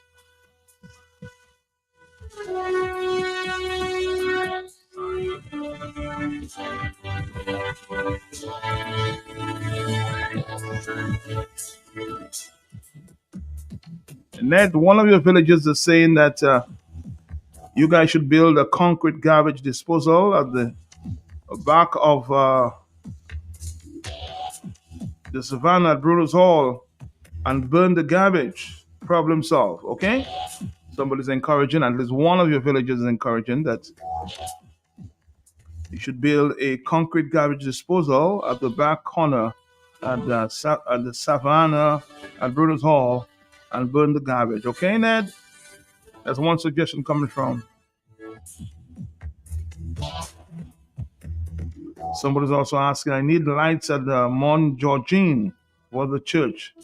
There's dark during the night. Snakes can wrap our feet around that area. 449-3095. Again, I did tell you that Dr. Dale was speaking about the EMS and the ambulance services that we have, and we need to pay some attention to that. let's get that conversation that we had sometime last week. Very important there that we play this conversation again. The need for training for EMS, those, of course, persons who work with our ambulances, and we've been told that we have one ambulance. I don't know if the problem has been corrected thus far, but the problem of one ambulance in the city, I don't know. Like you said, these are things that we've spoken about, prior. And I always say that you cannot have training in isolation, right? It's like all these college graduates coming out and no jobs. It's a similar situation. You can train as much as you want, but if you don't have the equipment and the other accessories, then it defeats the whole purpose. But you're right. The folks in the back of the ambulance picking up the patients, etc., have to have a certain level of experience. And I don't know exactly what is taking place in Dominica. Last year or the year before, I met with the fire people and I gave them some equipment because I think they were the ones responding at the time. But there has to be some degree of training. When you say EMT, an EMT in of itself means technician. They have gotten some level of training. In the United States, there's basic, there's advanced, and there's paramedics. You've heard the word paramedics. Now, a paramedic is the highest level of EMT, and I work with these guys. Every 3 months, I have what's called EMS night, where we meet and we present cases and we talk about the cases, what could have been done differently, etc. So I do have experience working with these folks. But the training, for basic training, you have to have at least 100 hours of courses. And just think about that, 100 hours of courses.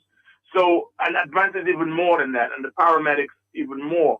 And when you talk about training, you got to talk about not just how you handle the patient on the scene, right? You have to know medical terminology. You have to know some basic pharmacology, patient assessment, right? CPR. I don't know how many classes they give in Dominica. How to control bleeding, how to put a splint on. All these things are important in assessing EMT student and their training. So these are the kind of things that needs to be done. And if it's not being done, and you just have folks that you just hire with no training that would just throw a patient in the back of a vehicle, then that's not EMT. EMT is an organization with education that goes along with it. And then we could talk a little more about what should be in the ambulance. All right, so kind of walk us through as to what should be in our ambulances here in Dominica, because the conversation yesterday was the lack of ambulance service. We have one ambulance at the time serving the entire city. Yeah, that's obviously not enough because I'll give you an example. So I run the trauma center, and there's small areas about 45 minutes north of me, and they have one ambulance per community, right? And what that does, if you have a severe trauma that's been transported to a trauma center, you now leave the community with no access to an ambulance. So these are the kind of problems we try to solve up here by putting 2-3 ambulances in these communities. So it's the same idea. If that one ambulance is out, getting somebody, for example, in Newtown, and then something happens in Portersville, then you don't have an ambulance because you only have one, and then that person, in Portersville might be more injured than the one in Kingsville, and then the one in Newtown, and then that person, suffers. You should have, I would say for the city, you should have at least 2 to 3 ambulances.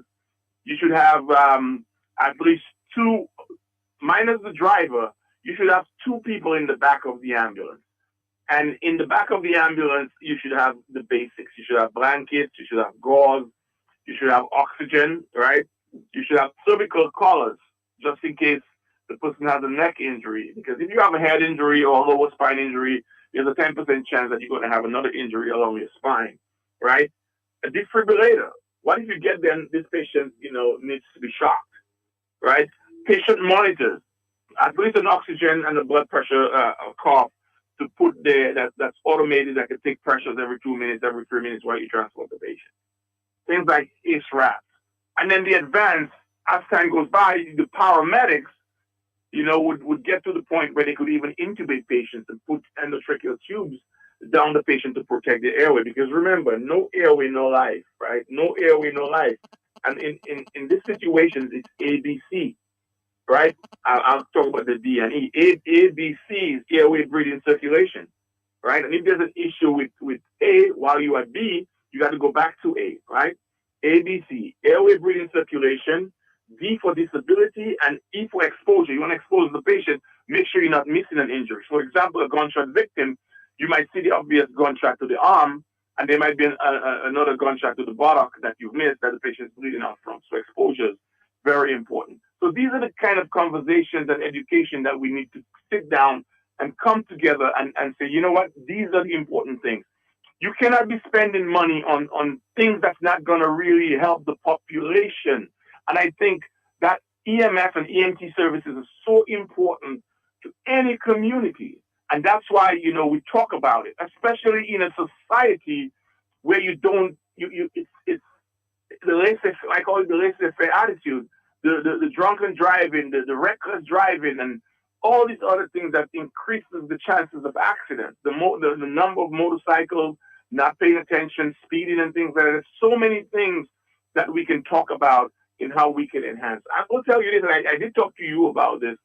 I had someone gave me a breathalyzer that the police could use, and I think I did mention that to you a while back, maybe a year ago. And I did reach out to a police officer, and he said, you know what, that's a good idea, but it would have to go through the parliament, they would have to pass laws and etc. These are the kind of things that we should be talking about. How do we protect our population? How do we protect our society? How do we get back to that point? But again, Dr. Dale, I just want to make reference to, we have spoken about the response time, because yesterday, I think it was the day before, I was called. I mean, I have no medical training, but I was called to a situation there in the Mount Daniel area where a foreigner was gasping, and I suspect he had some heart issues.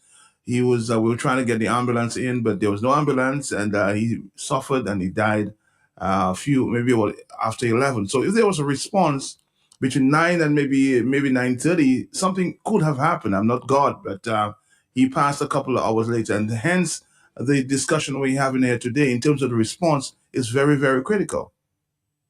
Yes, response is extremely, extremely crucial because time saves lives, right? But I've always also emphasized that this is a two-way street in terms of if you get that patient in the back of the ambulance, for example, and you administrating oxygen and you give him morphine and you getting the patient to the hospital, then you have to get to the next phase, right? You got to get the patient to some sort of a casualty situation, trauma center, emergency department, where there's folks waiting. So there's a lot of factors that we need to sit and say, you know what, it's time to put these things in place. But important in terms of ambulance response is your road network. Is your road network, right?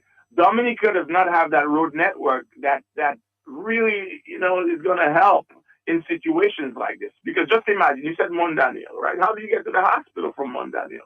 There was discussions, I think, about cutting another road. But most of the time, at a certain time of the day, that under the cliff is a standstill. Mm-hmm. If you're coming from Point Michel to Roseau at a certain time, Newtown is just a parking lot. You cannot move.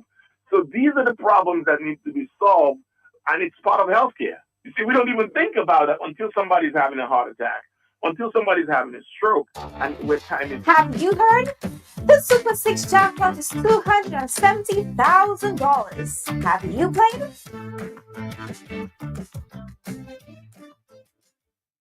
Big news! Dominica Do It Center is now even closer to you with the opening of Do It Center Express, conveniently located on Cork Street, right next to Fresh Market. Get all your home improvement essentials fast with everything from tools and paints to home decor and more. Plus, enjoy the same great service you know and trust. Now, just a quick stop in the city. Visit us today at Do It Center Express, your partner in home improvement, now closer than ever. Market. When money doesn't count and the pocket doesn't touch you. A fresh market. We are open 7 days a week with the top of the line products. Well stocked supermarket and pharmacy, health and beauty care, fresh produce and meats prepared daily, hot and cold kitchen, ready to go meals, sandwiches, salads, and desserts at your fingertips. Easy access, located on the bayfront, environment friendly, and our staff are approachable and ready to assist. Have you figured out who we are? You got it. Fresh your one stop. Everybody don't count and your pocket don't touch you. Fresh market, fresh market, everybody come right there. Fresh market.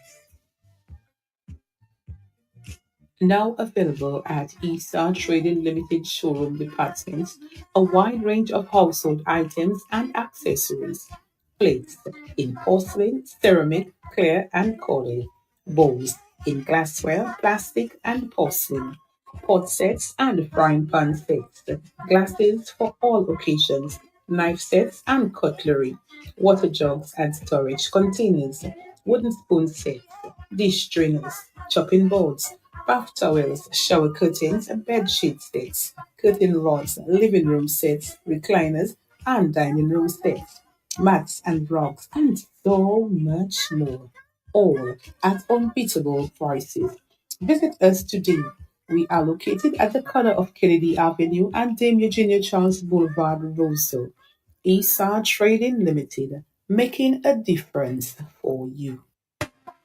Get super tech for a super mom tech. Technology that's got mom's backs at Radio Shack. A wide array of the devices and gadgets to make her life super this Mother's Day. Get 25% off any purchase of 2 or more items for mom at Radio Shack. Choose from portable audio equipment, earplugs and headphones, smart devices and more. Shop today and pay us later with Ready Finance. It's super tech for super mom at Radio Shack. Offer ends May 31st, 2025. And carry, cash and carry, and carry, cash and carry. We offer the finest selection of products that cater to your every need, from groceries to household essentials. Our shelves are stocked with quality items that are sure to impress. And guess what? We're not just great for wholesale. We're also your go-to place for all your food service needs. Located right opposite the Immigration Department on King George V Street in Roseville, we take pride in providing you with an unforgettable shopping experience. Our friendly staff is here to assist you in each and every step of the way. Ready to place an order or have a question? Call us at 316-0184 or 255-6823. And carry, cash and carry, and carry, cash and carry. We can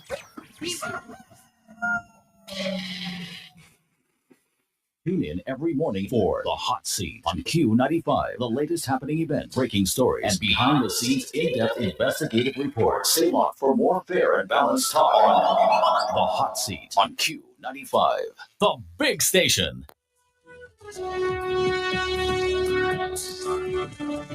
Somebody's making the point this morning. Good morning to you. I understand the people don't understand the power of protest. They complain to you on the hot seat and wait. How long will the people under the government is not accountable to them until they take a stand to make the government work for them? You, Mr. President, can't make the government do their job.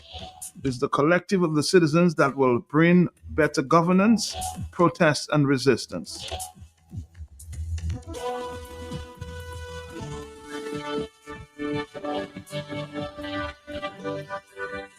Somebody's reacting basically to a suggestion as it relates to building a concrete structure at the back of Bruner's Hall to burn garbage.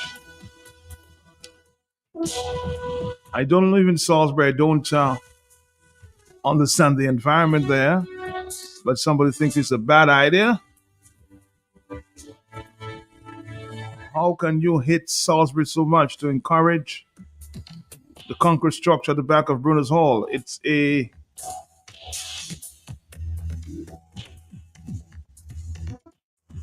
residential area, so that should not be encouraged, huh? I guess it's two villagers speaking to the same.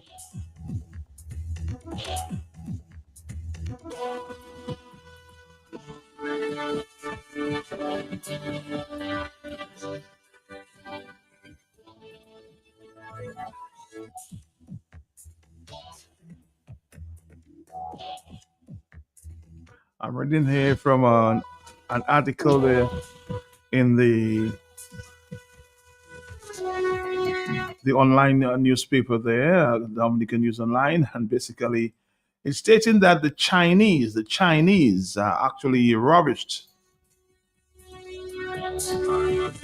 Comments made by the Secretary of State Mark Rubio in a meeting with the heads of government of the Organization of Eastern Caribbean States, describing them as biased or disrespectful and ignorant of international relations norms. On May 6, leaders of the OECS, including Prime Minister Roosevelt Skerrit, met with Rubio in Washington, D.C., and Mr. Rubio specifically warned them about China, a sign that the U.S. was concerned over growing Chinese influence in the region. Secretary Rubio urged partners to make responsible, transparent decisions when selecting vendors and contractors for critical infrastructure projects, ensuring that they are not vulnerable to privacy and security risks and exploitation by malign actors like the Chinese government party.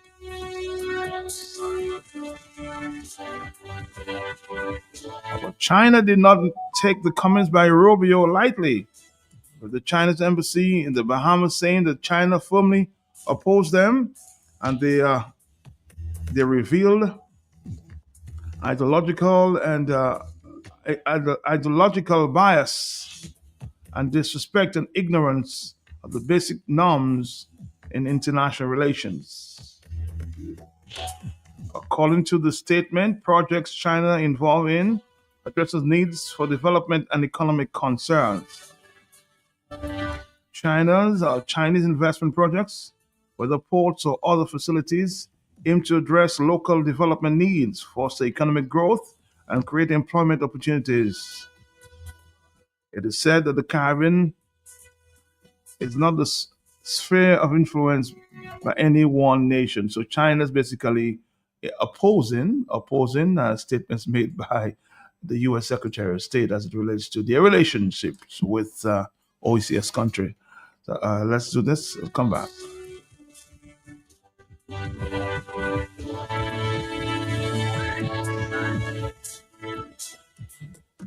You know that Dominica and China are extremely cozy,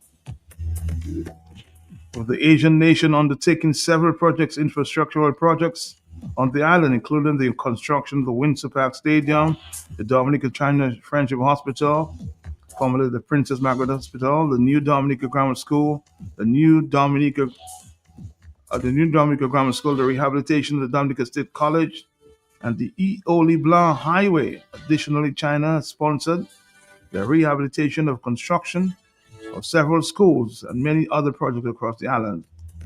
It was recently announced that China will be building a distribution center for Chinese goods in Dominica.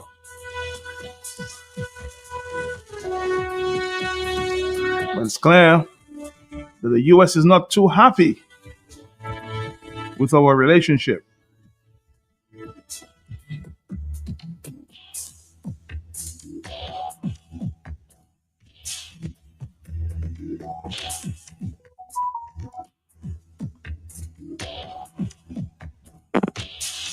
On the telephone, hello, talk to me. Yes, Morning to you and your listeners. Morning to you, sir. How you doing? Good.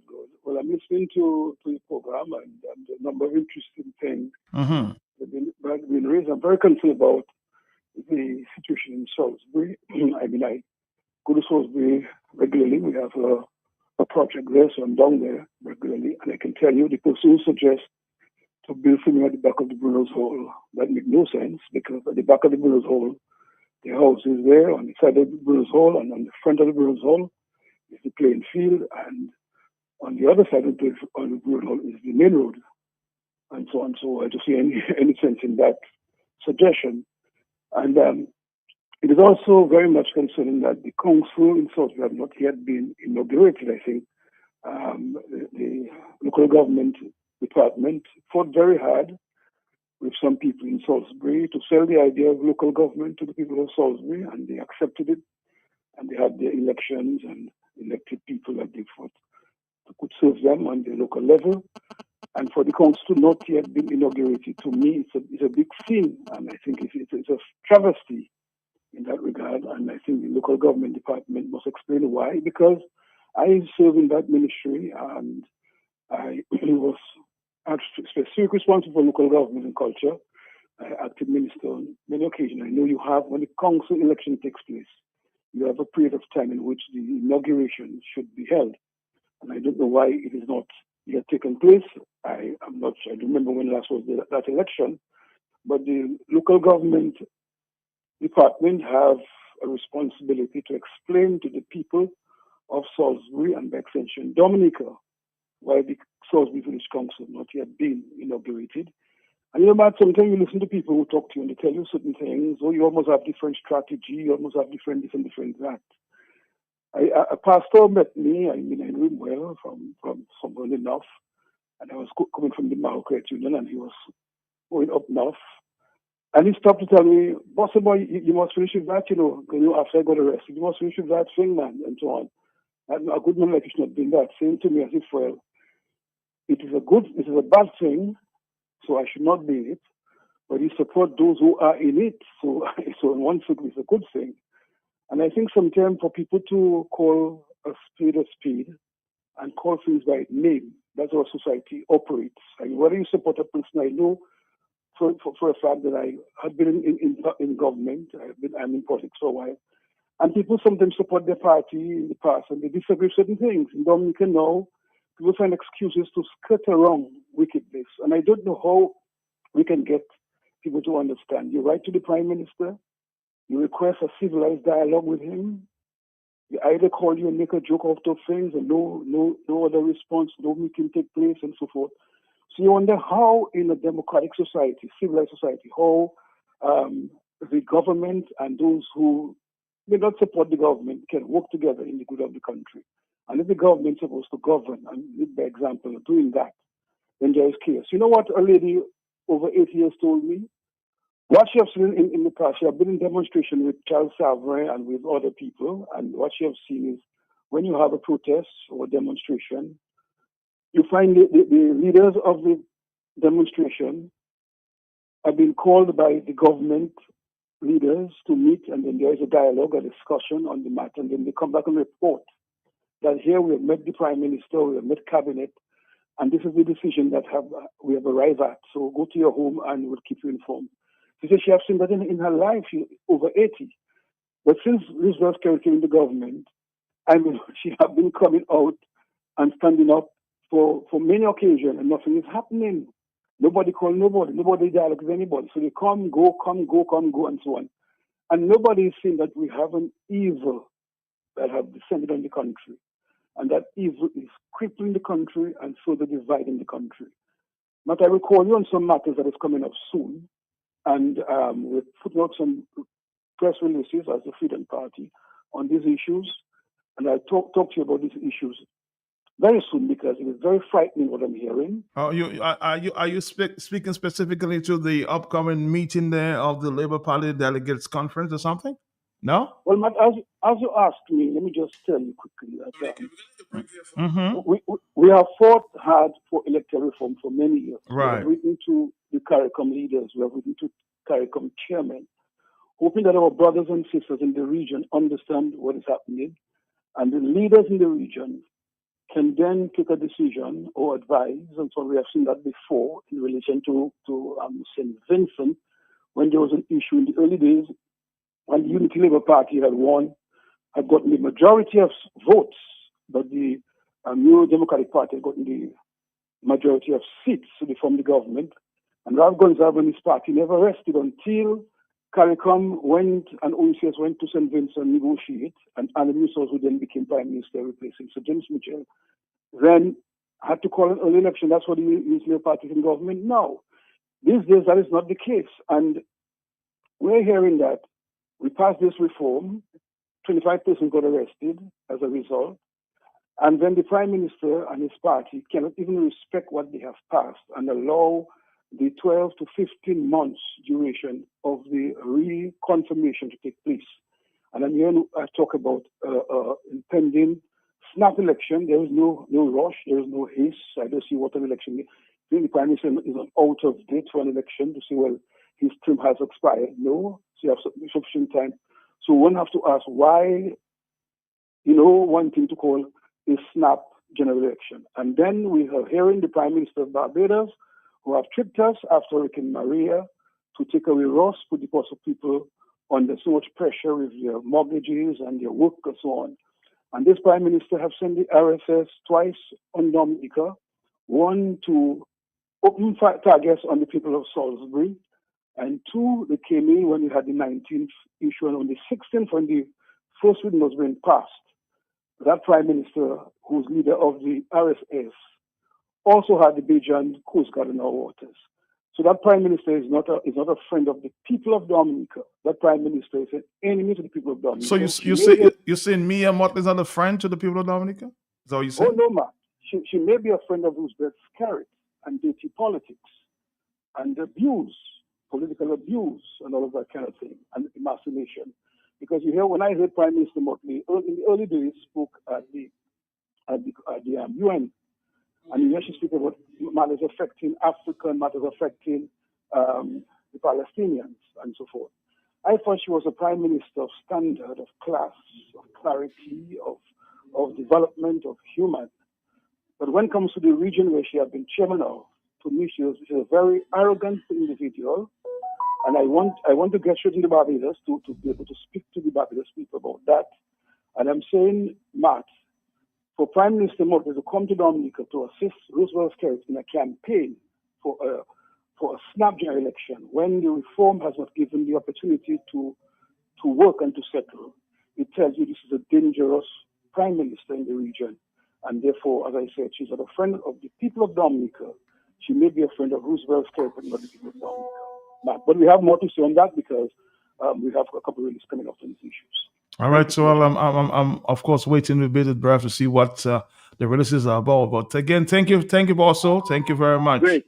You basically say here this morning that you don't think that Mia Mott is a friend of Dominica, given all the issues that's taking place. 4493, interesting, coming from Bosso.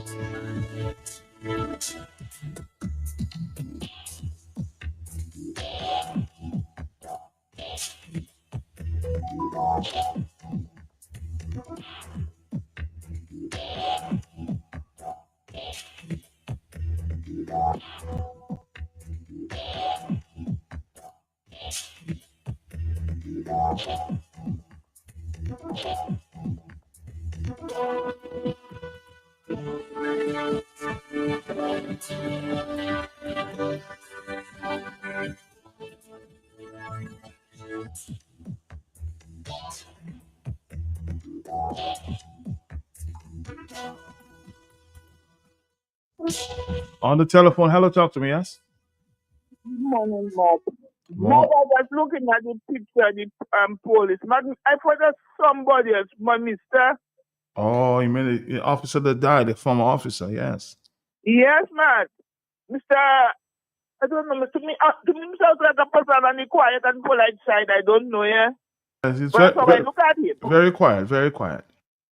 Yeah, because we had when we had our meeting, what are they calling it? When we had a several meeting during it was a political meeting, but it was like, when Ian Pinard had break away, like, and having a by-election, we were by him. I think we got likes from him, I think. Because I was a quiet kind of person, very polite. Wow. And how old is Mr. About 60? Mr. about 55, 56, 57, around that age. But to me, it doesn't look like that. Yeah. Mm-hmm. And I watching him, they say, what, mister? I say, so it is about, let's tell you, good people that does die. Good people. Yeah, good people that does die. And we must have a thing to differentiate love, you know. Okay. Love, to me, love is not a four-letter word. It's not? No, love is being sympathetic, empathetic. Mm-hmm. You have to have some kind of feeling towards love. But I just said the four letter was flying around love, love, love. I don't wonder what the hell some people mean by love. Have a blessed morning, bye-bye. Have a blessed one. All right, Dominic, it's 10:38 in the morning, Dominic, at 10:38. All right, let's take a few more calls here in the morning. Yes.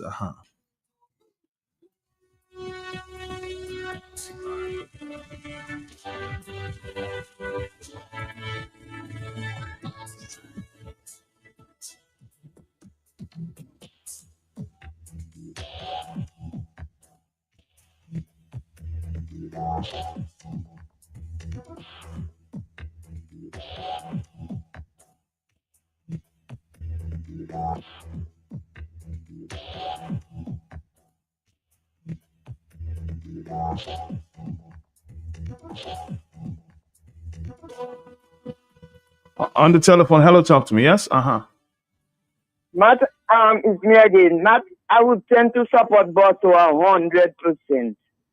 Me and Motri can never be a friend of Dominica. Maybe she's a friend of Kerry, but she's not a friend of Dominica. And I would find, if she coming to Dominica, we would like to invite her in Salisbury. You want to invite her to Salisbury? All right, well, talk to the council. Maybe that will happen. And Scared might facilitate that. You never know.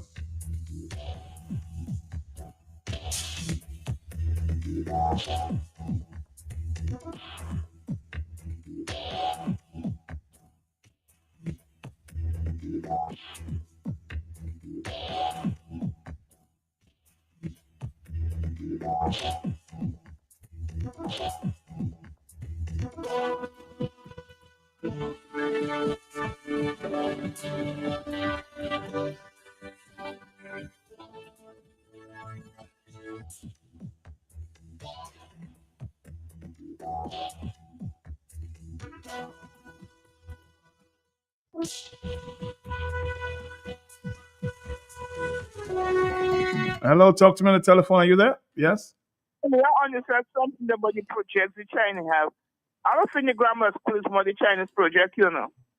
It's not the Chinese project, but I see it. I don't think so. I think the project, the grammar school project, I've never seen a Chinese there. I don't know. The only people I see in there, the only people that build the $40 million secret house in Roseau, Ghost House.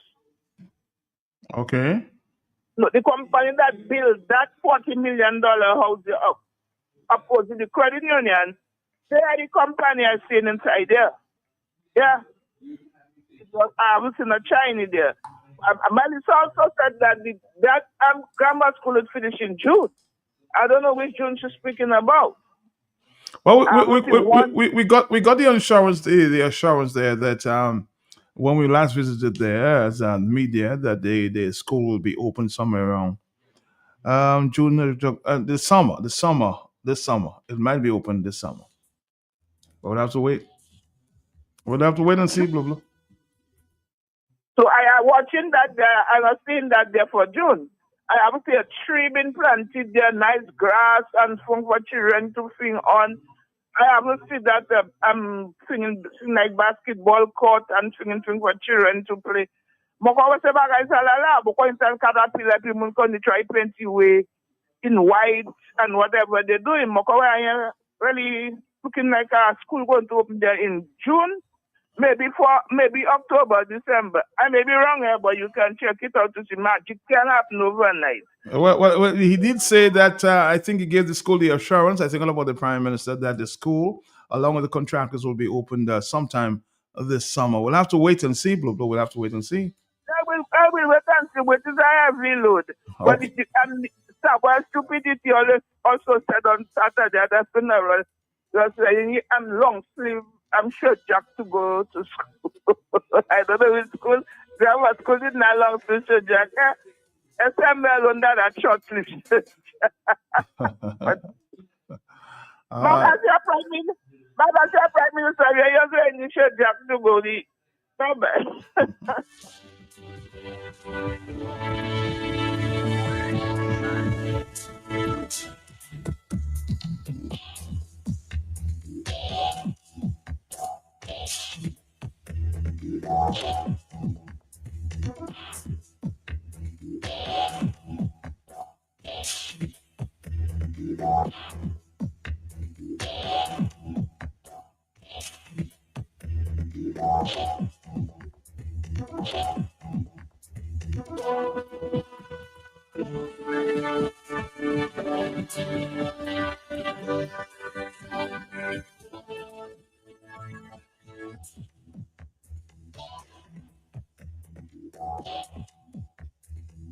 Hello, talk to me. Yes. Hello, man. Good morning. Morning to you.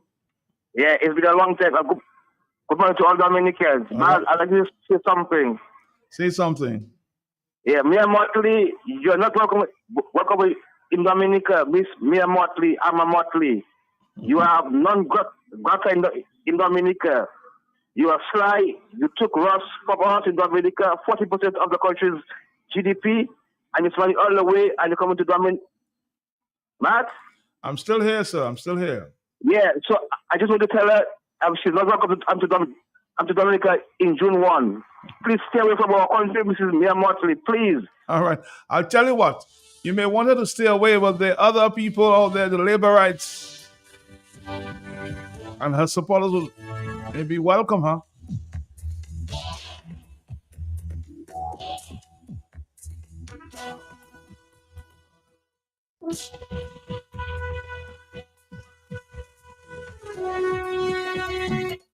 All right, 449-3095, 449-3096. It's already what? 10:44. 10:44 in the morning? Yes,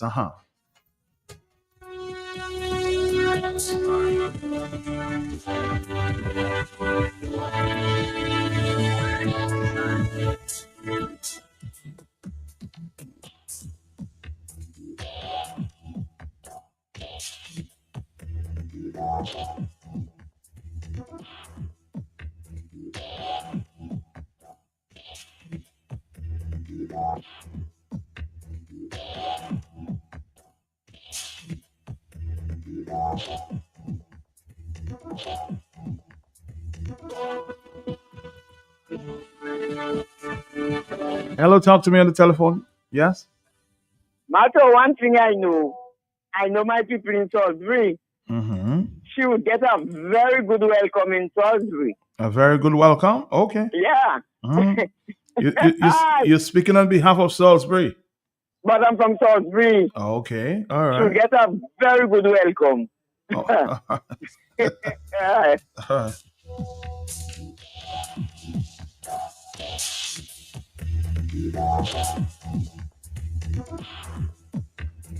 On the telephone. Hello, talk to me. Yes? Matt, good morning. Morning to you, sir. Good morning, Matt. Morning, sir. Morning. Yes, sir. Matt, earlier on, I heard a gentleman call, and he spoke about Salisbury and the village council, right? Yes. And what the people on them know what is happening. The council elections were coming, and the Labour Party planted some people to go on the elections, and they would have won, hoping to win. But what happened is that the majority of the people who won the council elections are people who they believe are supporting UWP. Oh, okay. And as such, because of that, they have failed to inaugurate the council and have the people suffering. So it is all political what is happening in Salisbury with the village council. The government is in. But it should not be that way. I mean, council is council. Why get involved? Council. But then that is what they're doing. You know what? That's what the party is doing. And that is the reason they have the council not being inaugurated. Now, secondly, Matt, I have a problem with foreign leaders coming into any country to address political functions. Because Mia Motley is coming to Dominica to give her seal of approval to Skerrit, because she's not going to tell you Skerrit is bad. What should happen after an election and Skerrit loses while Mia is? Does she expect the same sort of cooperation with the opposition who have won the election, who she was saying they were not good? Is that what the people are expecting? I have a problem with it. I think foreign leaders should stay out of other countries' politics, because you have to deal with whichever government comes. So get off the political platform in everybody's country. Stay in your country and do what you have to do. So you're saying that's my opinion. You're saying Mia should stay away? Mia has vested interest in Skerrit. Okay, Skerrit gave her 30% of our GDP. So she has at every cost to stand and raise Skerrit, and hold Skerrit and make Skerrit look good. Because she knows that Skerrit owes Skerrit a debt of gratitude for what Skerrit did for her and her country. So stay away from Dominica would be the best thing, despite the fact that she has interest in Skerrit. Okay? Thank you. 449-3095-96 and 97. Hello, talk to me. Yes. Uh-huh. Yeah, what happened, my brother? I good. Well, I listening, I just want to put my 2 pence and get out of that. Some people say I'm making sense, and some people want to give me some sense to call. But I don't nobody to give me no sense. Okay, so hear me now. Me and Martley, I calling from Dominica. I want to tell you something this morning. I've been calling on you and wanting Mrs. Scary if you want the time. I tell Mrs. Scary that you're nothing good.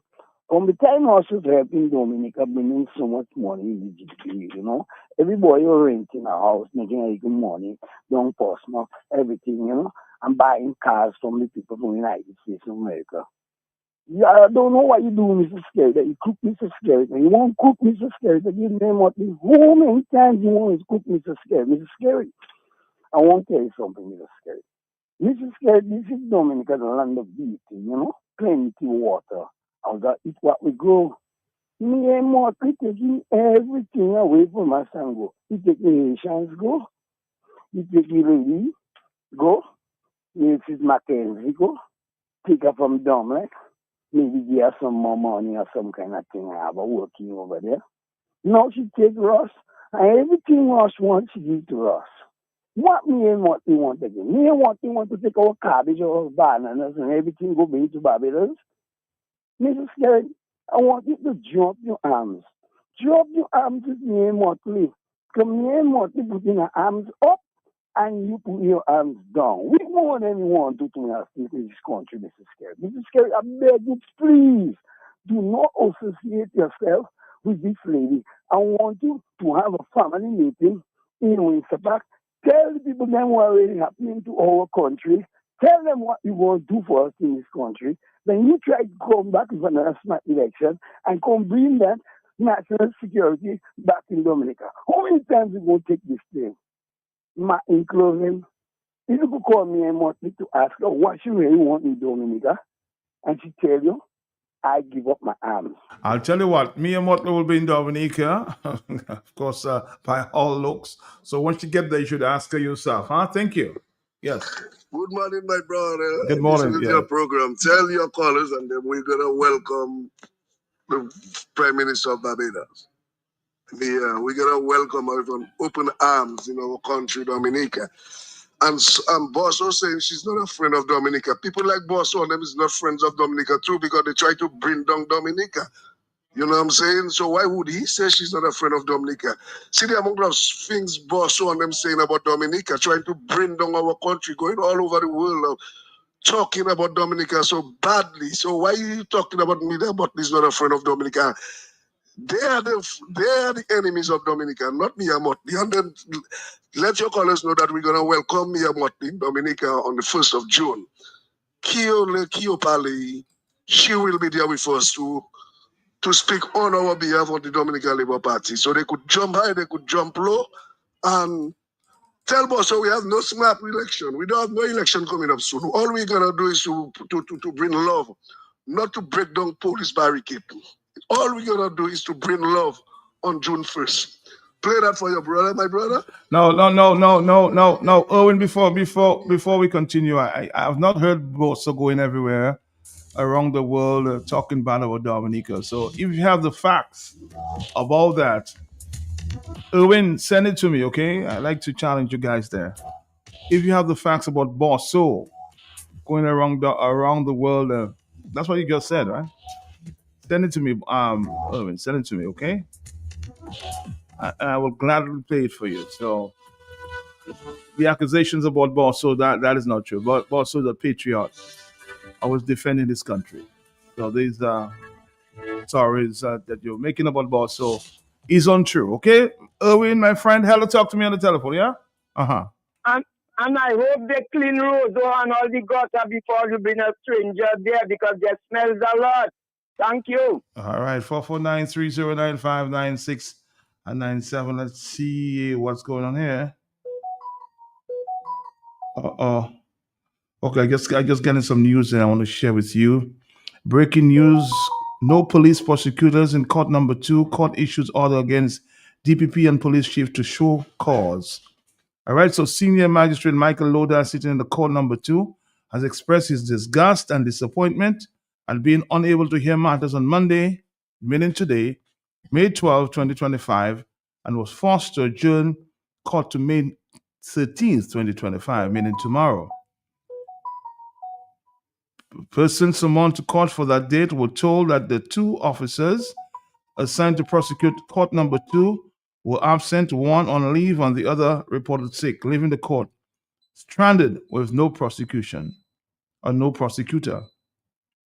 This is unheard of in the magistrate's court. Clearly annoyed and disappointed, he bellowed from the bench. According to him, what was even more annoying was the fact that the court administrator called the officer of the acting chief of police to inform him of the situation and was told the chief of police has to go to a meeting now. Director of Public Prosecution Shilma Darampal and her other lawyer staff are presently at the High Court conducting the trial. I'm issuing an order to have the Chief of Police acting and the Director of Public Prosecution to appear before me at 9 a.m. and Tuesday, May 13th, 2025, to show cause as to why the court was left stranded without a police prosecutor on Monday, May 12th, 2025, Magistrate Loda stated. He then asked the court crier to adjourn court to Tuesday, May 13th at 9 a.m. In the meantime, all persons who have had matters before him in the court number 2 had to get new dates. So again, news information just coming in there from Nature Island News that, there was no police prosecutors in court number 2. Court issue order against DPP and police chief to show cause as to why they were not in court this morning. And I'll read that story again. Senior Magistrate Michael Loda, sitting in court number 2, has expressed his disgust and disappointment at being unable to hear matters on Monday, May 12, 2025, and was forced to adjourn court to May 13th, 2025. Persons summoned to court for the date were told that the 2 police officers assigned to prosecute the court in court number 2 were absent, one on leave, and the other reported sick, leaving the court stranded with no prosecutor. Okay, so the magistrate Loda is very upset about that and has basically asked the DPP and the acting police commissioner to appear before him tomorrow. Hello, talk to him on the telephone, 449-3095. Yes, some interesting news, huh? Good morning to you, yes. Matt, yes. Maybe the Labour rights or Labour Party supporters of Dominica are supporting Mia Motley arrival or coming into Dominica. But Matt, we do not support Mia Motley coming into Dominica because she did not do what she has to do as a CARICOM chair at this point or whatever. Mia Motley is not welcome in Dominica at this point. I do not want her to come to Dominica. Stay in Barbados. Stay over there. Thank you. All right, 449-309-596 again. There are those who welcome her, as I've said, and those who tell her, who have told her not to come to Dominica. Again, different views. Hello, talk to me, yes? Hello, good morning, Matt. Matt, I don't have a problem with people calling on your radio to talk about Dominica. You see Dominicans talking about what is wrong in Dominica. That is fine with me. But tell Owen to come down here and stay before he call in and say Mia Motley has to come. Come and stay so he can join Mia Motley and all of us can see what is going on in Dominica. But he cannot be staying over there in some country and he well happy and moving freely and he can do all what he wants. And when he finish, he wants us in the fire in Dominica. Tell him I said to come here and stay, Matt. Good morning, Matt. I'm sure he's listening. Hello, talk to him on the telephone, yes? Yeah, Matt, I had to call twice. Well, I had to call twice. Yes. Because I heard this guy, I don't want to bring his name. Everybody have a right to call to promote what they want to promote, to talk about what they want to talk about. But there are some people who call and they make no sense, And this guy sung to me like a lost kiss. He just wants to be in it. So he has a saying, but he has nothing valuable to talk about because I have been here all my life. I have served in Parliament. I have served in Village Council. I have served in Carnival Committee, Development Committee. I've been here all my life working and so forth. I'm a patriot of Dominica. I have not taken Ross away. I have not sent S RSS into Dominica. So when you talk about, I mean, the other thing I would say, and only foolish people who behave that way, Max. When you talk about issues affecting your country, they come and say you're talking bad about the country and you're promoting the country in a negative light. I mean, I've listened to politics across the globe, and people talk of issues affecting them and their government, and their people don't accuse them of saying bad things about their country. I mean, I have been in politics for a long time, and I've heard people criticize Eugenia Charles, Edison, James Patrick, John, Oliver Seraphine, Rosie Douglas, Pierre Charles, and nobody said so. All of a sudden, you cannot criticize the Prime Minister if he's going wrong. What they should do, Matt, if they really love the Prime Minister, is to tell him to take heed of the things that's been said. I remember going to a function with a particular minister, and the minister was saying, yes, a lot of things are happening that is not right, but I mean, they just cannot talk. And I said, why you cannot talk? Why you cannot talk? You pay your salary to represent them and to be a minister. Why you cannot talk? So when we talk, these liberals must get into their heads that you're talking of things affecting your country, you're not cursing people, you're not maligning people, you're talking the facts. And when we talk about I going around the world and so forth, this guy is a lost case, man. Thank you so much. All right, thank you very much, 449. Owen, according to Bosso, what I'm getting from Bosso, stay in your lane, okay? Stay in your lane. All right, Dominica, at the 1 o'clock hour, I haven't heard the voice of Dr. Thompson Fontaine in a while. He's currently in New York as we speak. A big meeting being planned for the tri-state area this Friday.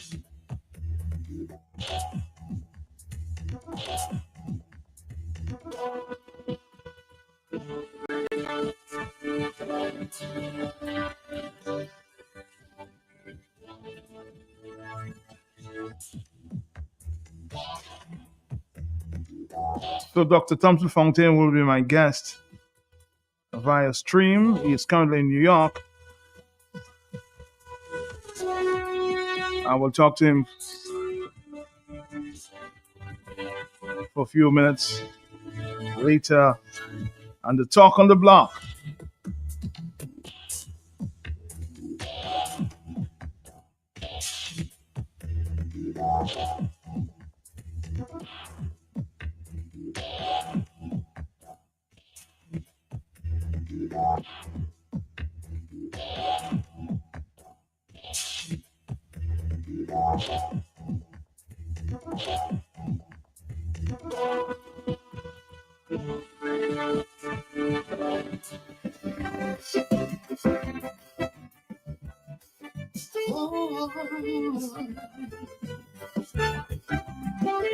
See you around at 1 o'clock, Talk on the Block. Speaking to the leader of the United Workers' Party. Join us then. I suspected long that something was wrong with me, never only son, who always seemed to be down. He was very erratic, another time dramatic, with so many swings of mood. He would often get into feud. His body was present, but his mind was always far. So as I constant the mother and his writings to have a word, I got an instant shock. What I heard was very absurd. He told me, "Mom, if I ever have to tell you, you would not believe the pain that I've been through. Right at my home, my innocence disappeared. And my own mother never gave me a listening ear. She labeled me a big-time liar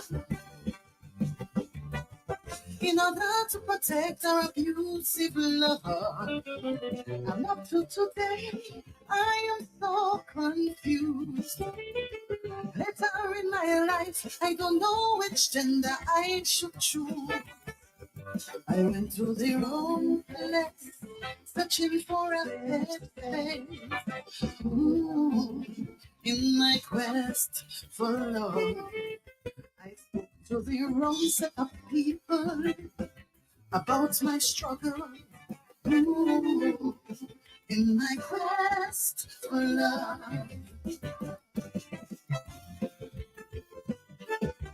Oh,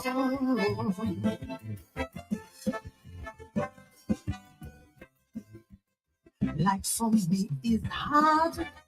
I wish I knew my dad, 'cause the only man I know penetrated me from head to my toe. I confide in my cousin, who later proved he was rotten. I feel so helpless and weak. I often cry myself to sleep. I was thinking like anyone I would be dead. So inside I thought kept running through my head. Worried and traumatized, emotionally I am paralyzed.